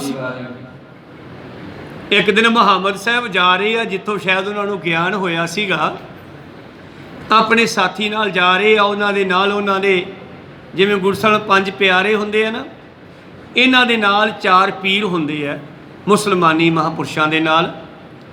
ਤੇ ਮੁਹੰਮਦ ਸਾਹਿਬ ਜਾ ਰਹੇ ਆ ਤੇ ਅੱਗੋਂ ਰਸਤੇ ਤੇ ਟੇਢੇ ਰਸਤੇ ਤੇ ਚਰਸਤਾ ਆ ਗਿਆ ਤੇ ਲੈਣ ਜਾ ਰਹੀ ਆ ਊਠਾਂ ਦੀ। ਉਹ ਖੜ ਗਏ ਵੀ ਇਹ ਮੁੱਕ ਜਾਣ ਤੇ ਟੱਪ ਜੀਏ।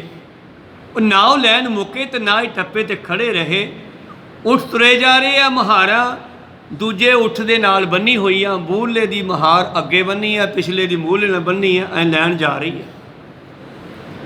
ਕੁਝ ਸਮਾਂ ਖੜਨ ਤੋਂ ਬਾਅਦ ਸੋਚਣ ਲੱਗੇ ਵੀ ਯਾਰ ਇਹ ਇੰਨੀ ਲੈਣ ਜੈ ਕੀ ਜਾ ਰਹੀ ਹੈ ਤੇ ਊਠਾਂ ਉੱਤੇ ਲੱਦਿਆ ਕੀ ਹੈ। ਉਹਨਾਂ ਨੇ ਵਿੱਚੋਂ ਇੱਕ ਊਠ ਨੂੰ ਫੜ ਕੇ ਰੋਕਿਆ, ਬਿਠਾ ਲਿਆ, ਉੱਤੇ ਬੋਰਾ ਲੱਦਿਆ ਸੀਗਾ। ਬੋਰਾ ਸਮਝਦੇ ਹੋ ਨਾ, ਜਿਵੇਂ ਬੋਰੀ ਨੂੰ ਆਪਾਂ ਸੈਂਟਰ ਦੇ ਵਿੱਚੋਂ ਆ ਇਕੱਠਾ ਕਰਕੇ ਉੱਤੇ ਰੱਖ ਦਿਓ, ਉਹਦੇ 2 ਪੀਸ ਸਾਈਡਾਂ 'ਤੇ ਹੋ ਜਾਂਦੇ, ਉੱਤੋਂ ਮੂੰਹ ਇੱਕ ਹੁੰਦਾ। ਉਹ ਬੋਰਾ ਖੋਲ੍ਹਿਆ ਜਦੋਂ ਤੇ ਬੋਰੇ ਦੋਨੇ ਪਾਸੇ 2 ਸੰਦੂਖ ਤੇ 2 ਸੰਦੂਖ। ਜਦੋਂ ਇੱਕ ਸੰਦੂਖ ਖੋਲ੍ਹਿਆ ਤੇ ਇੱਕ ਸੰਦੂਖ ਦੇ ਵਿੱਚ ਆਂਡੇ ਭਰੇ ਹੋਏ। ਜਿਵੇਂ ਧਰਤੀ ਗੋਲ ਹੈ ਨਾ ਆਂਡੇ ਦੇ ਸਰੂਪ 'ਚ, ਮੈਂ ਉਹਦਾ ਕਹਿਣਾ ਉਹਦਾ ਮੁਰਗੀ ਦੇ ਆਂਡੇ ਨਹੀਂ, ਭਾਵ ਗੋਲ ਧਰਤੀਆਂ ਜਿਵੇਂ ਆਂਡੇ ਭਰੇ ਹੋਏ ਮੰਨ ਲਓ। ਉਹਨਾਂ ਨੇ ਵਿੱਚੋਂ ਇੱਕ ਆਂਡਾ ਖੋਲ੍ਹ ਕੇ ਭੰਨਿਆ, ਉਹਦੇ ਵਿੱਚ ਬਹੁਤ ਸਾਰੀ ਸ੍ਰਿਸ਼ਟੀ ਵੇਖੀ ਤੇ ਉਹਦੇ ਵਿੱਚ ਇੱਕ ਮੁਹੰਮਦ ਬੈਠਾ ਦੇਖਿਆ। ਕਹਿੰਦੇ ਯਾਰ ਮੇਰੇ ਵਰਗਾ ਮੁਹੰਮਦ ਇਹ 'ਚ ਵੀ ਬੈਠਾ। ਇੱਕ ਹੋਰ ਭੰਨਿਆ ਉਹਦੇ ਵਿੱਚ ਇੱਕ ਹੋਰ ਮੁਹੰਮਦ, ਇੱਕ ਹੋਰ ਭੰਨਿਆ ਉਹਦੇ ਵਿੱਚ ਇੱਕ ਹੋਰ ਮੁਹੰਮਦ ਤੇ ਉਮਤ ਭਾਵ ਜਨਤਾ। ਸ਼ਾਇਦ ਉਹਨੂੰ ਇਹ ਮਾਣ ਹੋ ਗਿਆ ਸੀਗਾ ਮੇਰੇ ਵਰਗਾ ਮੈਂ ਹੀ ਆ, ਪਰ ਪਰਮੇਸ਼ਰ ਕਹਿੰਦੇ ਤੇਰੇ ਵਰਗੇ ਮੁਹੰਮਦ ਵੀ ਇੱਥੇ ਬਹੁਤ ਹੈ। ਕਹੋ ਸਤਿ। 10ਵੇਂ ਪਾਤਸ਼ਾਹ ਨੇ ਬਚਨ ਆਪਣੀ ਬਾਣੀ 'ਚ ਲਿਖੇ ਨੇ, ਕੇਤੇ ਮੁਹੰਮਦ ਜਾਰਾ ਬਰਮਾ ਵਿਸ਼ਨ ਮਹੇਸ਼ ਹੈ ਕੇਤੇ। 10ਵੇਂ ਪਾਤਸ਼ਾਹ ਦੀ ਬਾਣੀ ਵਿੱਚ ਲਿਖਿਆ ਵੀ ਇਹ ਅਵਤਾਰ ਇੱਕ ਨਹੀਂ ਹੋਏ, ਬੇਅੰਤ ਹੀ ਹੋਏ ਨਾ। ਖੈਰ ਮਨੋਬਿਰਤੀਆਂ ਉੱਥੇ ਰੱਖੀਏ। ਇੱਕ ਇੱਕ ਜੂਨ ਵਿੱਚ ਬੇਅੰਤ ਹੀ ਜੀਵ ਹਨ, ਸਭ ਕੇ ਵਿਖੇ ਹੋਤ ਹੈ ਨਾਨਾ। ਇੱਕ ਇੱਕ ਜੂਨ ਵਿੱਚ ਨਾਨਾ ਬੇਅੰਤ ਜੀਵ, ਇਹ ਜਾਣੋ ਫਲ ਜਾਤ ਬਖਾਨਾ। ਇਹ ਕਰਮ ਦੇ ਫਲ ਜੀਵਾਂ ਨੂੰ ਮਿਲਣਾ ਕਰਦੇ ਹਨ। ਨਿਮਕ ਆਦ ਹੋਏ ਜੀਵਨ ਜੇਤਕ, ਆਰ ਬਲਾ ਫਲ ਜਾਣੋ ਤੇਤਕ। ਔਰ ਨਿਮਕ ਆਦ ਹੋਏ ਜੀਵਨ ਜੇਤਕ, ਜਿੰਨਾ ਕਿਸੇ ਦਾ ਜੀਵਨ ਹੈ, ਜਿੰਨੀ ਕਿਸੇ ਦੀ ਉਮਰ ਹੈ, ਓਡੀ ਓਡੀ ਫਲ ਮਿਲ ਜਾਣਗੇ। ਜੇ ਕੀੜੀ ਹੈ ਤੇ ਉਹਨੂੰ ਉਹਦੇ ਹਿਸਾਬ ਨਾਲ ਸਜ਼ਾ ਦਿੱਤੀ ਹੋਣੀ ਆ, ਹਾਥੀ ਨੂੰ ਹਾਥੀ ਦੇ ਸਰੀਰ ਦੇ ਹਿਸਾਬ ਨਾਲ। ਇਸ ਤਰ੍ਹਾਂ ਨਿਮਖ ਆਦ ਅੱਖ ਦਾ ਝਪਕਣ ਜਿੰਨਾ ਸਮਾਂ, ਜਿੰਨੇ ਚਿਰ ਸਾਡੀ ਅੱਖ ਝਮਕਦੀ ਆ, ਨਿਮਖ ਤੋਂ ਲੈ ਕੇ ਜਿੰਨਾ ਵੀ ਕਿਸੇ ਦਾ ਜੀਵਨ ਹੈ ਉਸ ਨੂੰ ਆਰਬਲਾ ਜਾਣੋ, ਉਹਦਾ ਜੀਵਨ ਜਾਣੋ। ਇਹ ਪਰਾ ਲਬਧ ਹੈ ਸਾਡੀ, ਸਾਨੂੰ ਕਿਹੋ ਜੀ ਜੂਨ ਮਿਲੀ ਆ। ਇੱਕ ਉਹ ਪਰਾ ਲਬਧ ਹੈ, ਬੱਚਾ ਜੰਮਦਾ ਹੀ ਕਰੋੜਪਤੀ ਆ। ਕਹੋ ਸਤਨਾਮ। ਪਰਾ ਲਬਧੀ ਹੈ ਨਾ ਉਹਦੀ। ਕਿਸੇ ਅਮੀਰ ਦੇ ਰਾਜੇ ਦੇ ਘਰੇ ਪੈਦਾ ਹੋ ਗਿਆ, ਜੰਮਦਾ ਹੀ ਕਰੋੜਪਤੀ ਆ, ਉਹਨੂੰ ਕੁਛ ਨਹੀਂ ਕਰਨਾ ਪੈਣਾ। ਇੱਕ ਦੀ ਪਰਾ ਲਬਧ ਹੀ ਗਰੀਬੀ ਭੋਗਣਾ, ਉਹ ਕਿਸੇ ਗਰੀਬ ਦੇ ਘਰੇ ਪੈਦਾ ਹੋ ਗਿਆ। ਕਹੋ ਸਤਨਾਮ।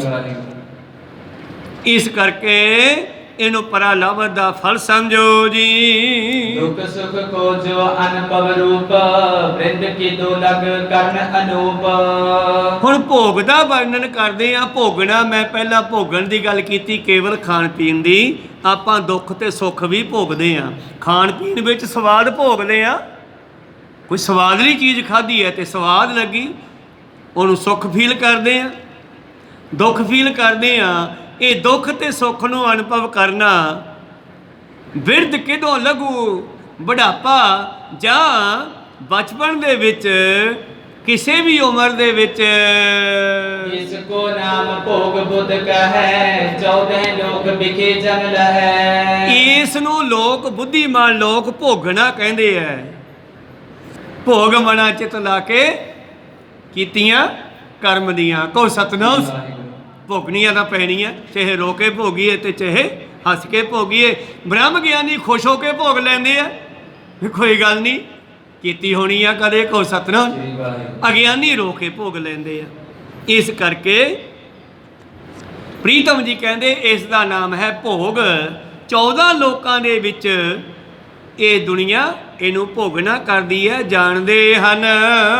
ਦਵੈਚੀ ਕਰਮ ਸੰਚਿਤ ਕਿਰਿਮਾਨ, ਆਤਮਾ ਗਿਆਨੀ ਕੇ ਹੋਏ ਹਾਨ। ਦੋ ਕਰਮਾਂ ਨੂੰ ਅਸੀਂ ਖਤਮ ਕਰ ਸਕਦੇ ਹਾਂ, ਪਰ ਉਹ ਕੇਵਲ ਬ੍ਰਹਮ ਗਿਆਨੀ ਖਤਮ ਕਰਦਾ ਹੈ, ਸੰਸਾਰੀ ਮਨੁੱਖ ਨਹੀਂ ਕਰਦਾ। ਕਰਮ ਦੇ ਫਲ ਨੂੰ ਦੋ ਟਾਈਮ ਤੇ ਅਸੀਂ ਰੋਕ ਕੇ ਕਰਮ ਖਤਮ ਕਰ ਸਕਦੇ ਹਾਂ, ਪਰ ਜਦੋਂ ਪਰਲਬਧ ਬਣ ਗਈ ਫੇਰ ਨਹੀਂ ਖਤਮ ਹੋਣਾ, ਫੇਰ ਭੋਗਣਾ ਪੈਣਾ। ਕਹੋ ਸਤਨਾਮ। ਤਾਂ ਭਾਈ ਸਾਹਿਬ ਜੀ ਦੱਸਦੇ ਆ, ਦਇਆ ਸਿੰਘ ਜੀ, ਦਵੈ ਜੇ ਕਰਮ ਸੰਚਿਤ ਤੇ ਕਿਰਿਆਮਾਨ। ਕਿਰਿਆਮਾਨ ਹਜੇ ਤੀਰ ਚਲਾਇਆ ਨਹੀਂ, ਉਹ ਕਿਰਿਆਮਾਨ ਹੈ, ਚੱਲ ਗਿਆ, ਸੰਚਿਤ ਹੋ ਗਿਆ। ਇਹਨਾਂ ਦੋਵਾਂ ਨੂੰ ਰੋਕਿਆ ਜਾ ਸਕਦਾ, ਬਦਲਿਆ ਜਾ ਸਕਦਾ। ਬ੍ਰਹਮ ਗਿਆਨੀ ਇਹਨਾਂ ਨੂੰ ਹਾਨ ਕਰ ਸਕਦੇ ਆ, ਖਤਮ ਕਰ ਸਕਦੇ ਹਨ। ਜਿਮ ਤਰਕ ਸਮੇ ਸਰਸੋਂ ਮਿਟਾਏ, ਧਰਿਓ ਪੰਜ ਪਰ ਸੌਂਪ ਹਟਾਏ। ਜਿਵੇਂ ਗੁੱਸੇ ਚ ਆ ਕੇ ਤੀਰ ਕੱਢਿਆ, ਕਮਾਨ ਚ ਚੜਾਇਆ, ਪਰ ਉਹਦੇ ਚਲਾਉਣ ਤੋਂ ਪਹਿਲਾਂ ਗੁੱਸਾ ਖਤਮ ਹੋ ਗਿਆ। ਚੱਲ ਛੱਡ ਯਾਰ ਪਰੇ। ਕਹੋ ਸਤਨਾਮ। ਤੀਰ ਵਾਪਸ ਕੱਢਿਆ, ਪੱਥੇ ਚ ਪਾ ਲਿਆ। ਤਾਂ ਤੁਸੀਂ ਕਰਮ ਨੂੰ ਵਰਤਿਆ ਨਹੀਂ ਨਾ, ਤਾਂ ਬਚ ਗਏ, ਕਰਮ ਕਰਨ ਤੋਂ ਬਚ ਗਏ। ਬਸ ਇਹ ਗੁੱਸਾ ਜਿਹੜਾ ਥੋੜ੍ਹੇ ਸਮੇਂ ਦਾ ਹੀ ਹੁੰਦਾ ਹੈ। ਕਿਤੇ ਵੀ ਲੜਾਈ ਹੋ ਜੇ 2 ਮਿੰਟਾਂ ਦੀ ਹੁੰਦੀ ਆ, ਗੁੱਸਾ ਆਉਂਦਾ। ਜੇ ਉਹਨੇ ਸਮੇਂ 'ਚ ਤੁਸੀਂ ਕੁਛ ਨਾ ਕੁਛ ਇੱਕ ਦੂਜੇ ਦੇ ਮਾਰ ਲਿਆ ਤਾਂ ਕਰਮ ਬਣਾ ਲਿਆ, ਫਿਰ ਜੇਲ੍ਹਾਂ ਤੱਕ ਵੀ ਜਾਣਾ ਪੈ ਸਕਦਾ। ਜੇ ਤੁਸੀਂ ਗੁੱਸੇ ਨੂੰ ਸ਼ਾਂਤ ਕਰਕੇ ਕਹਤਾ ਚੱਲ ਛੱਡ ਯਾਰ, ਤੁਸੀਂ ਉਹ ਜੇਲ੍ਹਾਂ ਵਾਲਾ ਫਲ ਭੋਗਣ ਤੋਂ ਬਚ ਵੀ ਸਕਦੇ ਹੋ। ਕੋਈ ਸਤਨਾਮ।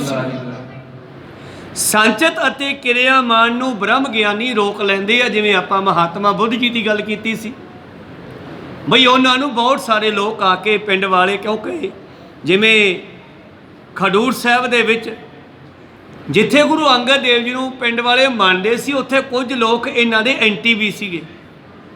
ਕਿਹੜੇ ਭਲਾ? ਖੈਰੇ ਲੋਕ ਜਿਹੜੇ ਇੱਕ ਸਾਧ ਮਗਰ ਲੱਗੇ ਹੋਏ ਸੀ। ਕੋ ਸਤਨਾਮ। ਉਹ ਐਂਟੀ ਚੱਲਦੇ ਸੀਗੇ। ਇੱਕ ਦਿਨ ਪਿੰਡ ਵਿੱਚ ਮੀਂਹ ਨਾ ਪਿਆ, ਕਾਲ ਪੈ ਗਿਆ। ਉਹ ਜਿਹੜੇ ਐਂਟੀ ਸੀ ਨਾ, ਉਹ ਆਪਣੇ ਬਾਬੇ ਕੋਲੇ ਗਏ। ਉਹ ਵੀ ਪਿੰਡ 'ਚ ਹੀ ਰਹਿੰਦਾ ਸੀਗਾ।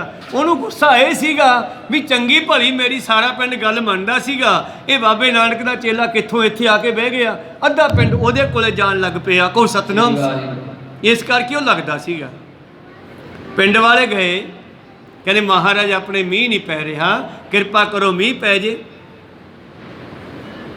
ਪਾਤਸ਼ਾਹ ਕਹਿੰਦੇ ਵੀ ਦੇਖੋ ਪਰਮੇਸ਼ਰ ਦੀ ਖੇਡ ਆ, ਉਹਦੀ ਮਰਜ਼ੀ ਹੋਈ ਪਾ ਦੂਗਾ, ਨਹੀਂ ਮਰਜ਼ੀ ਨਾ ਪਾਵੇ, ਅਸੀਂ ਕਰ ਸਕਦੇ ਹਾਂ। ਸਾਧ ਕੋਲੇ ਗਏ, ਸਾਧ ਨੂੰ ਕਹਿੰਦੇ ਮੀਂਹ ਪਵਾ ਦਿਓ। ਸਾਧ ਕਹਿੰਦਾ ਮੀਂਹ ਤਾਂ ਪੈ ਸਕਦਾ ਹੈ, ਮੈਂ ਪਵਾ ਦੂੰਗਾ, ਪਰ ਤੁਹਾਡੇ ਕਰਮਾਂ ਦਾ ਫਲ ਹੈ। ਕਿਉਂ? ਤੁਹਾਨੂੰ ਪਤਾ ਨਹੀਂਗਾ, ਜਿਹੜਾ ਸਾਧਾਂ ਦੀ ਖੁਰਾਕ ਹੈ, ਸਾਧਾਂ ਦਾ ਖਾਣਾ ਦਾਣਾ, ਉਹ ਗ੍ਰਸਤੀ ਖਾਣ ਲੱਗ ਪਏ। ਕਾਲ ਤਾਂ ਤੁਹਾਡੇ ਪੈਣਾ ਹੀ ਸੀਗਾ। ਗੱਲ ਬਣਾਈ ਕੋਲੋਂ ਵੀ ਉਹ ਕਿਵੇਂ? ਜਿਹੜਾ ਗੁਰੂ ਅੰਗਦ ਦੇਵ ਆਪਣੇ ਪਿੰਡ ਆ ਕੇ ਬੈਠਾ, ਲੈਣਾ ਆਪਣੇ ਪਿੰਡ ਵਾਲਾ ਹੁਣ ਗੁਰੂ ਬਣ ਕੇ ਬੈਠਾ, ਨਾਲੇ ਬੱਚੇ ਉਹਦੇ 2। ਕਹਿੰਦੇ ਹਾਂ, ਕਹਿੰਦੀ ਉਹਨੂੰ ਸਾਧ ਬਣਨ ਦਾ ਹੱਕ ਨਹੀਂ, ਜਿਵੇਂ ਬ੍ਰਾਹਮਣਾਂ ਨੇ ਪਹਿਲਾਂ ਸ਼ੂਦਰਾਂ ਨੂੰ ਮੰਦਰ ਜਾਣ ਦਾ ਹੱਕ ਬੰਦ ਕਰਤਾ ਸੀ। ਕਹੋ ਸਤਨਾਮ। ਜਾਂ ਤਾਂ ਬਈ ਉਹਨੂੰ ਪਿੰਡ ਚੋਂ ਕੱਢ ਦਿਓ, ਜੇ ਮੀਂਹ ਪਵਾਉਣਾ ਮੈਂ ਮੀਂਹ ਪਵਾ ਦੂੰਗਾ, ਸ਼ਕਤੀ ਹੈਗੀ ਮੇਰੇ ਕੋਲੇ, ਉਹਨੂੰ ਪਿੰਡ ਚੋਂ ਕੱਢ ਦਿਓ, ਜਾਂ ਫਿਰ ਉਹਨੂੰ ਕਹੋ ਮੀਂਹ ਪਵਾਵੇ। ਉਹ ਪਿੰਡ ਵਾਲੇ ਉਹਨਾਂ ਕੋਲੇ ਆ ਗਏ, ਕਹਿੰਦੇ ਮਹਾਰਾਜ ਮੀਂਹ ਪਵਾ ਦਿਓ। ਹੁਣ ਜਾਨੀ ਜਾਨ ਸਤਿਗੁਰੂ ਸਮਝ ਗਏ ਵੀ ਸਾਧ ਨੇ ਆਏ ਸਿਖਾ ਕੇ ਭੇਜੇ ਆ। ਪਾਤਸ਼ਾਹ ਕਹਿੰਦੇ ਵੀ ਸਾਡੇ ਤਾਂ ਹੱਥ ਵਿੱਚ ਹੈ ਨਹੀਂ ਖੇਡ। ਪਿੰਡ ਵਾਲੇ ਕਹਿੰਦੇ ਫਿਰ ਸਾਡਾ ਪਿੰਡ ਛੱਡ ਜਾਓ, ਕਿਉਂਕਿ ਪਹਿਲਾਂ ਲਹਿਣਾ ਜੀ ਨਾਗੇ ਕੀ ਸਰਾਂ ਤੋਂ ਆ ਕੇ ਵਸੇ ਸੀ, ਤੇ ਪੁਰਾਣੇ ਪਿੰਡ ਵਾਲੇ ਬੁੜੇ ਸਮਝਦੇ ਸੀ ਵੀ ਅਸੀਂ ਵਾਸੀ ਆ, ਇਹ ਤਾਂ ਬਾਹਰੋਂ ਆ ਕੇ ਵਸਿਆ। ਕੋਈ ਸਤਨਾਮ। ਕਹਿੰਦੇ ਨਹੀਂ, ਸਾਡੇ ਪਿੰਡ ਚੋਂ ਚਲੇ ਜਾਓ, ਤੇ ਜਾਂ ਪਿੰਡ ਛੱਡ ਜਾਓ ਜਾਂ ਮੀਂਹ ਪਵਾ ਦਿਓ। ਕਹਿੰਦੇ ਵੀ ਮੀਂਹ ਤਾਂ ਪਵਾ ਨਹੀਂ ਸਕਦੇ, ਪਿੰਡ ਛੱਡ ਜਾਂਦੇ ਆ ਭਾਈ। ਕਹੋ ਸਤਨਾਮ। ਤੇ ਮੇਰੇ ਪ੍ਰੀਤਮ ਜੀ ਲੈ ਕੇ ਬਾਬਾ ਬੁੱਢਾ ਜੀ ਵਰਗੇ ਸਿੱਖਾਂ ਨੂੰ ਨਾਲ ਖਡੂਰ ਸਾਹਿਬ 'ਚ ਉੱਠੇ। ਥੋੜ੍ਹੀ ਦੂਰ ਖੇਤਾਂ ਵਿੱਚ ਇੱਕ ਕੋਠਾ ਸੀਗਾ, ਜਿਵੇਂ ਮੋਟਰਾਂ ਦੇ ਕੋਠੇ ਪਾਏ ਹੁੰਦੇ, ਉੱਥੇ ਜਾ ਕੇ ਬੈਠ ਗਏ। ਇੱਧਰੋਂ ਕਿਤੇ ਗੁਰੂ ਅਮਰਦਾਸ ਜੀ ਕਿਧਰੇ ਗਏ ਹੋਏ ਸੀਗੇ ਆਸੇ ਪਾਸੇ, ਉਹ ਮੁੜ ਕੇ ਆਏ ਤੇ ਦਰਬਾਰ ਸਾਹਿਬ 'ਚ ਕੋਈ ਵੀ ਨਾ ਦਿਸਿਆ, ਨਾ ਸਿੱਖ ਨਾ ਪਾਤਸ਼ਾਹ। ਪਿੰਡਾਂ ਨੂੰ ਪੁੱਛਿਆ ਵੀ ਗੁਰੂ ਸਾਹਿਬ ਕਿੱਧਰ ਗਏ? ਉਹ ਜਿਹੜੇ ਕੋਈ ਜਾਣਕਾਰ ਸੀ ਪਾਤਸ਼ਾਹ ਨੂੰ ਪਿਆਰ ਕਰਨ ਵਾਲੇ, ਉਹ ਕਹਿੰਦੇ ਵੀ ਗੱਲ ਆ ਹੋਈ, ਉਹ ਫਲਾਣੇ ਖਹਿਰਿਆਂ ਨੇ ਨਾ ਸਾਧ ਦੇ ਚੇਲਿਆਂ ਨੇ ਉਹਨਾਂ ਨੂੰ ਪਿੰਡ ਚੋਂ ਕੱਢਤਾ। ਕਹੋ ਸਤਨਾਮ। ਨਾ ਗੱਲ ਕੀ ਹੋਈ? ਗੱਲ ਕੀ ਹੋਣੀ ਸੀ? ਕਹਿੰਦੇ ਮੀਂਹ ਪਵਾਓ। ਗੁਰੂ ਸਾਹਿਬ ਕਹਿੰਦੇ ਅਸੀਂ ਪਵਾ ਨਹੀਂ ਸਕਦੇ, ਤੇ ਉਹ ਕਹੇ ਸਾਡੇ ਪਿੰਡ ਚੋਂ ਨਿਕਲ ਤੇ ਸਾਡਾ ਬਾਬਾ ਪਵਾ ਦੂਗਾ। ਕਹਿੰਦੇ ਜਾ ਓਏ, ਇੰਨੀ ਗੱਲ ਪਿੱਛੇ ਪਿੰਡ ਚੋਂ ਕੱਢਦਾ। ਇਹ ਮੀਂਹ ਤਾਂ ਤੁਹਾਡਾ ਬਾਬਾ ਹੀ ਪਵਾ ਸਕਦਾ, ਤੇ ਮੈਂ ਵੀ ਪਵਾ ਸਕਦਾ। ਗੁਰੂ ਅਮਰਦਾਸ ਜੀ ਕਹਿੰਦੇ ਉਹ ਕਿਵੇਂ? ਕਹਿੰਦੇ ਵੀ ਤੁਹਾਨੂੰ ਇੱਕ ਜੁਗਤੀ ਦੱਸ ਦੇਣਾ, ਤੁਹਾਡਾ ਬਾਬਾ ਹੀ ਪਵਾਊਗਾ। ਬਈ ਤੁਸੀਂ ਉਸ ਆਪਣੇ ਸਾਧ ਨੂੰ ਆਪਣੇ ਖੇਤਾਂ ਵਿੱਚ ਚਰਨ ਪਵਾਓ, ਜਿਹਦੇ ਖੇਤ ਵਿੱਚ ਸਾਧ ਦੇ ਚਰਨ ਪੈ ਗਏ ਉੱਥੇ ਮੀਂਹ ਪੈ ਜਾਊਗਾ। ਹੁਣ ਬਚਨ ਤਾਂ ਗੁਰੂ ਪਾਤਸ਼ਾਹ ਦੇ ਸੇਵਕ ਦਾ ਹੋਇਆ ਨਾ। ਤੇ ਪਿੰਡ ਵਾਲੇ ਗਏ ਬਾਬੇ ਕੋਲੇ, ਕਹਿੰਦੇ ਬਾਬਾ ਬਾਰ ਖੋਲ। ਬਾਬਾ ਉਧਰ ਬੈਠਾ ਮੰਤਰ ਦੇ ਮੰਤਰ, ਮੰਤਰ ਦੇ ਮੰਤਰ, ਸਵਾਹਾ ਸਵਾਹਾ ਕਰੀ ਜਾਂਦਾ, ਪਰ ਹੁਣ ਕੋਈ ਮੰਤਰ ਨਹੀਂ ਚੱਲਦਾ, ਕਿਉਂਕਿ ਅਕਾਲ ਪੁਰਖ ਨੇ ਬੰਦ ਹੀ ਕਰਤੀ ਖੇਡ।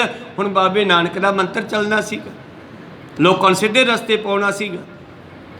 ਇਹਨਾਂ ਨੇ ਜਾ ਕੇ ਬਾਰ ਖੜਕਾਇਆ, ਉਹਨੇ ਬਾਰ ਨਾ ਖੋਲ੍ਹਿਆ। ਜਿਵੇਂ ਕਵੀਸ਼ਰ ਗਾਉਂਦੇ ਹੁੰਦੇ ਆ, ਨੌਜਵਾਨਾਂ ਨੇ ਚੂਲਾਂ ਲਾਹਤੀਆਂ ਗੇਟ ਦੀਆਂ, ਅੰਦਰੋਂ ਬਾਬੇ ਨੂੰ ਕੱਢ ਲਿਆ। ਕਹਿੰਦੇ ਬਾਬਾ ਜੀ ਬੇਨਤੀ ਆ, ਤੁਸੀਂ ਡਰੇ ਕਿਉਂ ਬੈਠੇ ਹੋ? ਤੁਸੀਂ ਐ ਕਰੋ, ਸਾਡੇ ਖੇਤਾਂ ਵਿੱਚ ਚਰਨ ਪਾਓ। ਸਾਨੂੰ ਦੱਸਿਆ ਬਾਬੇ ਨੇ ਵੀ ਮੀਂਹ ਪੈ ਜਾਊਗਾ। ਹੁਣ ਸਰੀਰ ਕਰਕੇ ਬਹੁਤ ਭਾਰੀ ਸੀ, ਗੋਗੜ ਵੱਡੀ ਸੀ, ਤੁਰਿਆ ਨਹੀਂ ਸੀ ਜਾਂਦਾ, ਕਿਉਂਕਿ ਸ਼ਹਿਰ ਕੋਈ ਕਰਨੀ ਨਹੀਂ, ਖਾਣਾ ਪੀਣਾ ਬਹੁਤ ਹੈ, ਡੇਰੇ 'ਚ ਬੈਠੇ ਰਹਿਣਾ। ਤੇ ਨੌਜਵਾਨਾਂ ਨੇ ਬਾਹੋਂ ਤੋਂ ਫੜ ਕੇ ਤੋਰ ਲਿਆ, ਲਈ ਦੇ ਖੇਤ ਲੈ ਗਏ। ਜਿਹੜੇ ਖੇਤ ਵਿੱਚ ਜਾ ਕੇ ਖੜਾਏ ਉੱਥੇ ਮੀਂਹ ਲੈ ਪਿਆ, ਗੁਆਂਢੀਆਂ ਦੇ ਪਵੇ ਨਾ। ਹੁਣ ਜਿਹੜੇ ਅਮੀਰ ਲੋਕ ਹੁੰਦੇ ਆ 100 ਕਿੱਲਿਆਂ ਵਾਲੇ, ਉਹ ਤਕੜੇ ਹੁੰਦੇ ਆ ਭਾਈ, ਉਹ ਧੱਕੇ ਨਾਲ ਆਪਦੇ ਖੇਤਾਂ ਕੰਨੀ ਲੈ ਗਏ। ਹੁਣ ਜਿਹੜੇ ਖੇਤ ਦੇ ਪਰਲੇ ਪਾਸੇ ਵੱਟ ਦੇ ਪੈਰ ਧਰੇ, ਉੱਥੇ ਮੀਂਹ ਪਵੇ ਇੱਧਰ ਪਵੇ ਨਾ, ਖਿੱਚ ਤੂੰ ਬਹੁਤ ਹੋ ਗਈ। ਜਿਹੜੇ ਗਰੀਬ ਲੋਕ ਛੋਟੀਆਂ ਜ਼ਮੀਨਾਂ ਵਾਲੇ, ਉਹ ਬਾਬੇ ਕੋਲ ਆਏ, ਅਮਰਦਾਸ ਜੀ ਕੋਲ, ਕਹਿੰਦੇ ਸਾਡੇ ਦੇ ਖੇਤਾਂ 'ਚ ਪਾਉਂਦੇ ਹੀ ਨਹੀਂ ਗਏ, ਤੇ ਉਹ ਤਾਂ ਵੱਡੇ ਲੋਕ ਆਪਣੇ ਖੇਤਾਂ ਲਈ ਫਿਰਦੇ, ਅਸੀਂ ਤਾਂ ਫਿਰ ਰਹਿ ਗਏ। ਕਹਿੰਦੇ ਗੁਰੂ ਅਮਰਦਾਸ ਜੀ ਕਹਿੰਦੇ ਵੀ ਇੱਦਾਂ ਕਰੋ, ਉਹ ਸਾਧ ਨੂੰ ਇੱਕ ਪਾਸੇ ਜੋੜ ਲਓ, ਇੱਕ ਪਾਸੇ ਵੜਕਾ ਜੋੜ ਲਓ, ਫਟਾਫਟ ਲੈ ਜਾਓ, ਸਾਰੇ ਖੇਤਾਂ 'ਚ ਪੈ ਜਾਊਗਾ। ਜਿਵੇਂ ਕਵੀਸ਼ਰ ਗਾਉਂਦੇ ਹੁੰਦੇ ਆ। ਕਹਿੰਦੇ ਐਦਾਂ ਜਦ ਕੀਤਾ ਤੇ ਮੂਸਲਾਧਾਰ ਮੀਂਹ ਲੈ ਪਿਆ, ਪਰ ਸਾਧ ਵਿਚਾਰਾ ਖਿੱਚੀ ਦਾ ਮਰ ਗਿਆ। ਕੋ ਸਤਨਾਮ ਸੀ। ਜਿਸ ਵੇਲੇ ਉਹ ਸਾਧ ਮਰ ਗਿਆ ਤੇ ਮੀਂਹ ਬਹੁਤ ਲੈ ਪਿਆ, ਫਿਰ ਹੁਣ ਮੀਂਹ ਇੰਨਾ ਲੈ ਪਿਆ ਕਿ ਕਣਕ ਜਿਹੜੀ ਸੀ ਉਹ ਫਸਲ ਡੁੱਬਣ ਲੱਗੀ, ਉੱਤੋਂ ਦੀ ਪਾਣੀ ਟੱਪ ਗਿਆ।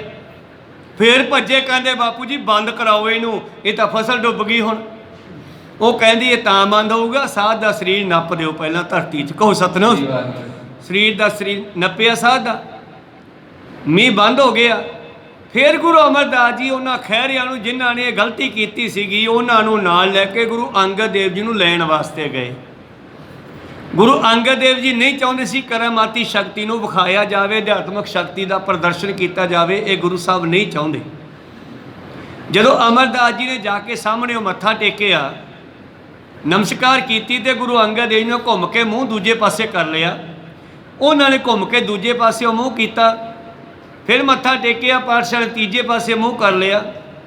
ਅਮਰਦਾਸ ਜੀ ਖੜੇ ਰਹੇ ਹੱਥ ਬੰਨ੍ਹ ਕੇ, ਗੁਰੂ ਅੰਗਦ ਦੇਵ ਜੀ ਨੀਵੀਂ ਪਾ ਕੇ ਬੈਠੇ ਰਹੇ। ਕਹਿੰਦੇ ਇੱਕ ਪਹਿਰ ਤੱਕ ਅਮਰਦਾਸ ਜੀ ਖੜੇ ਰਹੇ, 2-3 ਘੰਟੇ। ਫਿਰ ਅੰਗਦ ਦੇਵ ਜੀ ਕਹਿੰਦੇ ਪੁਰਖਾ ਤੈਨੂੰ ਕਿਹਨੇ ਕਿਹਾ ਸੀ ਸ਼ਕਤੀ ਵਿਖਾਉਣ ਨੂੰ, ਤੂੰ ਕਿਉਂ ਵਿਚਾਰੇ ਸਾਧ ਨੂੰ ਮਰਵਾਤਾ। ਕੋ ਸਤਨਾਮ। ਤੂੰ ਕਿਉਂ ਉਹਨਾਂ ਨੂੰ ਇਹ ਗੱਲ ਦੱਸੀ ਵੀ ਐ ਹੋ ਜਾਊਗਾ, ਤੇਰੇ ਬਚਨ ਚੱਲਦੇ, ਤੈਨੂੰ ਕਿਹਾ ਸੀਗਾ ਇਹ ਨਹੀਂ ਕਰਨਾਗਾ, ਸ਼ਕਤੀ ਨਹੀਂ ਵਿਖਾਉਣੀ। ਕਹਿੰਦੇ ਮਹਾਰਾਜ ਮੈਥੋਂ ਤੁਹਾਡੀ ਬੇਅਦਬੀ ਝੱਲੀ ਨਹੀਂ ਗਈ, ਉਸ ਨੇ ਹੀ ਪਿੰਡ ਵਾਲਿਆਂ ਨੂੰ ਸਿਖਾ ਕੇ ਤੁਹਾਨੂੰ ਪਿੰਡ ਚੋਂ ਕਢਾਇਆ ਸੀ। ਕੋ ਸਤਨਾਮ। ਤਾਂ ਆਪਾਂ ਗੱਲ ਕੀ ਕਰ ਰਹੇ ਸੀਗੇ, ਪਰਾ ਲਬਦ ਜਿਮ ਤਰਕਸ਼ ਮੇ ਸਰਸੋਂ ਮਿਟਾਏ, ਜਿਵੇਂ ਤਰਕਸ਼ ਵਿੱਚੋਂ ਤੀਰ ਕੱਢਿਆ ਔਰ ਕਮਾਨ ਦੇ ਵਿੱਚ ਪਾਇਆ, ਜੇ ਤੁਸੀਂ ਉਹ ਚਲਾਤਾ ਤਾਂ ਤੁਹਾਡਾ ਸੰਚਿਤ ਕਰਮ ਬਣ ਗਿਆ, ਜੇ ਵਾਪਸ ਮੋੜ ਕੇ ਉਹਦੇ ਵਿੱਚ ਪਾ ਲਿਆ ਫਿਰ ਕਰਮ ਨਹੀਂ ਬਣਿਆ ਜੀ। ਆਦਤ ਜੋ ਛੁਟਿਓ ਸੁਬਾਨ, ਤਿਸਕੋ ਕਰ ਨਾ ਸਕੇ ਕੋਹਾਨ। ਪਰ ਜਿਹੜਾ ਤੁਸੀਂ ਤੀਰ ਛੱਡਤਾ, ਗੱਲ ਜਵਾਨ ਚੋਂ ਤੀਰ ਕਮਾਨ ਚੋਂ ਚੱਲਿਆ, ਕਦੇ ਮੁੜਦਾ ਨਹੀਂ, ਉਹਨੇ ਆਪਣਾ ਫਲ ਦੇਣਾ ਹੀ ਦੇਣਾ ਹੈ। ਮੂੰਹ ਚੋਂ ਸਿਮਰਨ ਕਰੋਗੇ ਉਹਨੇ ਵੀ ਫਲ ਦੇਣਾ ਹੈ, ਜੇ ਮੂੰਹ ਚੋਂ ਕਿਸੇ ਨੂੰ ਮਾੜਾ ਬੋਲਾਂਗੇ ਉਹਨੇ ਵੀ ਫਲ ਦੇਣਾ। ਕਹੋ ਸਤਿਨਾਮ। ਪ੍ਰੀਤਮ ਦਾ ਇੱਥੋਂ ਤੱਕ ਕਹਿੰਦੇ ਨੇ, ਕਹਿੰਦੇ ਦਿਮਾਗ ਦੇ ਵਿੱਚ ਮਾੜਾ ਸੋਚਿਆ ਹੋਇਆ ਵੀ ਤੁਹਾਨੂੰ ਉਹਦਾ ਮਾੜਾ ਫਲ ਦੇਊਗਾ। ਪਰ ਕਾ ਬੁਰਾ ਨਾ ਰੱਖੋ ਚੇਤ, ਤੁਮ ਕੋ ਦੁੱਖ ਨਹੀਂ ਭਾਈ ਮੀਤ। ਸੁਰਤ ਵਿੱਚ ਸੋਚਿਆ ਹੋਇਆ ਵੀ ਤਰੰਗਾ ਬਣ ਕੇ ਜਾ ਕੇ ਉਸੇ ਨਾਲ ਟਕਰਾਉਂਦਾ ਜਿਹਦੇ ਬਾਰੇ ਸੋਚਿਆ ਹੁੰਦਾ, ਉਹਦੇ ਵਿੱਚੋਂ ਫਿਰ ਸਾਡੇ ਪਰਥਾਏ ਉਹੋ ਜਿਹੀਆਂ ਤਰੰਗਾਂ ਲਹਿਰਾਂ ਨਿਕਲਦੀਆਂ। ਕਹੋ ਸਤਿਨਾਮ। ਇੱਥੋਂ ਤੱਕ ਪਾਤਸ਼ਾਹ ਸਾਨੂੰ ਸੋਚ ਵੀ ਸੁਰਤ ਵੀ ਸਾਫ਼ ਕਰਨ ਨੂੰ ਕਹਿੰਦੀ ਆ। ਭਾਂਡਾ ਧੋਏ ਬੈਸ ਧੂਪ ਦੇਵੋ, ਤਉ ਦੂਧੇ ਕੋ ਜਾਵੋ। ਹੁਣ ਸੁਰ ਦੇ ਭਾਂਡੇ ਨੂੰ ਕਿਵੇਂ ਧੋਈਏ? ਅਗਲਾ ਸ਼ਬਦ ਪਾਤਸ਼ਾਹ ਜੀ ਕਹਿੰਦੇ ਭਾਂਡਾ ਧੋਣ ਵਾਸਤੇ ਗੁਰੂ ਕੋਲੇ ਜਾਣਾ ਪੈਣਾ। ਏਤ ਦੁਆਰੇ ਧੋਏ ਹੱਛਾ ਹੋਏ ਸੀ, ਗੁਰੂ ਦੁਆਰੇ ਹੋਏ ਸੌਝੀ ਪਾਏ ਸੀ। ਏਤ ਦੁਆਰੇ ਧੋਏ ਹੱਛਾ ਹੋਏ ਸੀ। ਗੁਰੂ ਦੇ ਕੋਲ ਆ ਕੇ ਪੁੱਛੋ ਮਹਾਰਾਜ ਕਿਹੜਾ ਭਾਂਡਾ ਕਿਵੇਂ ਧੋਣਾ? ਉਹ ਕਹਿੰਦੇ ਸੁਰਤ ਵਿੱਚੋਂ ਪਰ ਕਾ ਬੁਰਾ ਨਾ ਰਾਖੋ ਚੀਜ਼, ਤੈਨੂੰ ਸਾਫ਼ ਕਰੋ, ਫਿਰ ਇਹ 'ਚ ਅੰਮ੍ਰਿਤ ਦੀਆਂ ਬੂੰਦਾਂ ਝਰਨਗੀਆਂ। ਪ੍ਰੀਤਮ ਜੀ ਕਹਿੰਦੇ ਇਸ ਕਰਕੇ ਜਿਹੜੀ ਤੁਸੀਂ ਕਰਮ ਕਰ ਲਿਆ, ਜਿਹੜਾ ਬੀਜ ਬੀਜਤਾ ਉਹਦਾ ਫਲ ਭੋਗਣਾ ਪੈਣਾ, ਜਿਹੜਾ ਨਹੀਂ ਬੀਜਿਆ ਉਹ ਨਹੀਂ ਭੋਗਣਾ ਪੈਣਾ। ਪਰਲਬਧ ਨੂੰ ਕੋਈ ਮੇਟ ਨਹੀਂ ਸਕਦਾ ਜੀ। ਆਗਿਆ ਤਾਗਿਆ ਕੇ ਇੱਕ ਸਮ ਹੋਏ, ਪ੍ਰਾਰਬੰਧ ਫਲ ਦੀ ਸਮਦੋਏ। ਇਸ ਤਰ੍ਹਾਂ ਅਗਿਆਨੀ ਗਿਆਨੀ ਵਾਸਤੇ ਪਰਲਬਧ ਇੱਕ ਸਮਾਨ ਹੀ ਹੁੰਦੀ ਹੈ। ਕਈ ਵਾਰੀ ਅਸੀਂ ਕਹਿੰਦੇ ਆ ਫਲਾਨਾ ਯਾਰ ਮਹਾਂਪੁਰਸ਼ ਸੀਗਾ ਤੇ ਉਸ ਦੇ ਆਖਰੀ ਸਮੇਂ ਵਿੱਚ ਇੰਨੇ ਦੁੱਖ ਕਿਉਂ ਆਏ? ਉਹਨਾਂ ਨੂੰ ਪੁੱਛਿਆ ਤਾਂ ਉਹ ਕਹਿੰਦੇ ਸਾਡੀ ਇਹ ਪਰਲਬਧ ਹੈ ਭਾਈ, ਇਹਨੂੰ ਅਸੀਂ ਇੱਥੇ ਹੀ ਕਲੀਅਰ ਕਰਕੇ ਜਾਣਾ ਹੈ। ਕੋਈ ਸਤਿਨਾਮ, ਤਾਂ ਕਿ ਅੱਗੇ ਜਾ ਕੇ ਸਾਨੂੰ ਅਗਲਾ ਜਨਮ ਇਹਨਾਂ ਨੂੰ ਭੋਗਣ ਵਾਸਤੇ ਨਾ ਚੱਕਣਾ ਪਵੇ। ਕਹੋ ਸਤਿਨਾਮ। ਐਸੇ ਮਹਾਂਪੁਰਸ਼ ਵੀ ਦੇਖੇ ਆ, ਜੇ ਉਹਨਾਂ ਨੇ ਸੇਵਕਾਂ ਨੂੰ ਪੁੱਛਿਆ ਮਾਂ ਪਿਓ ਤੁਹਾਨੂੰ ਇਹ ਕਿਉਂ ਆਇਆ ਦੁੱਖ? ਉਹ ਕਹਿੰਦੇ ਵੀ ਨਹੀਂ, ਇਹ ਸਾਡੀ ਪ੍ਰਲਬਧ ਹੈ। ਇਸ ਕਰਕੇ ਪ੍ਰਲਬਧ ਗਿਆਨੀ ਵਾਸਤੇ ਅਗਿਆਨੀ ਵਾਸਤੇ ਦੋਨਾਂ ਵਾਸਤੇ ਬਰਾਬਰ ਹੈ। ਪਰ ਇੱਕ ਫਰਕ ਹੈ, ਅਗਿਆਨੀ ਜਿਹੜਾ ਰੋ ਕੇ ਭੋਗਦਾ ਹੈ, ਬ੍ਰਹਮ ਗਿਆਨੀ ਜਾਂ ਗਿਆਨੀ ਉਹਨੂੰ ਭਾਣਾ ਮੰਨ ਕੇ ਭੋਗ ਲੈਂਦਾ। ਕਹੋ ਸਤਨਾਮ। ਜਿਸ ਤਰ੍ਹਾਂ ਬੇਅੰਤ ਇਹੋ ਜਿਹੇ ਇਤਿਹਾਸ ਦੀਆਂ ਸਾਖੀਆਂ ਹਨ। ਭਾਈ ਤਾਰੂ ਸਿੰਘ ਜੀ ਜਾਂ ਹੋਰ ਕਿਤਨੇ ਹੀ, ਇਹ ਆਪਣੀ ਕੋਈ ਪਿਛਲੀ ਪ੍ਰਲਬਧ ਹੁੰਦੀ ਹੈ, ਉਹ ਜੀਵਨ 'ਚ ਆਉਂਦੀ ਹੈ, ਪਰ ਉਹ ਉਸ ਦੁੱਖ ਨੂੰ ਸਤ ਕਰਕੇ ਭਾਣਾ ਭਾਣਾ ਮੰਨੈ ਸੋ ਸੁਖ ਪਾਏ, ਵਿੱਚ ਭਾਣੇ ਸੁਖ ਪਾਏ ਦਾ।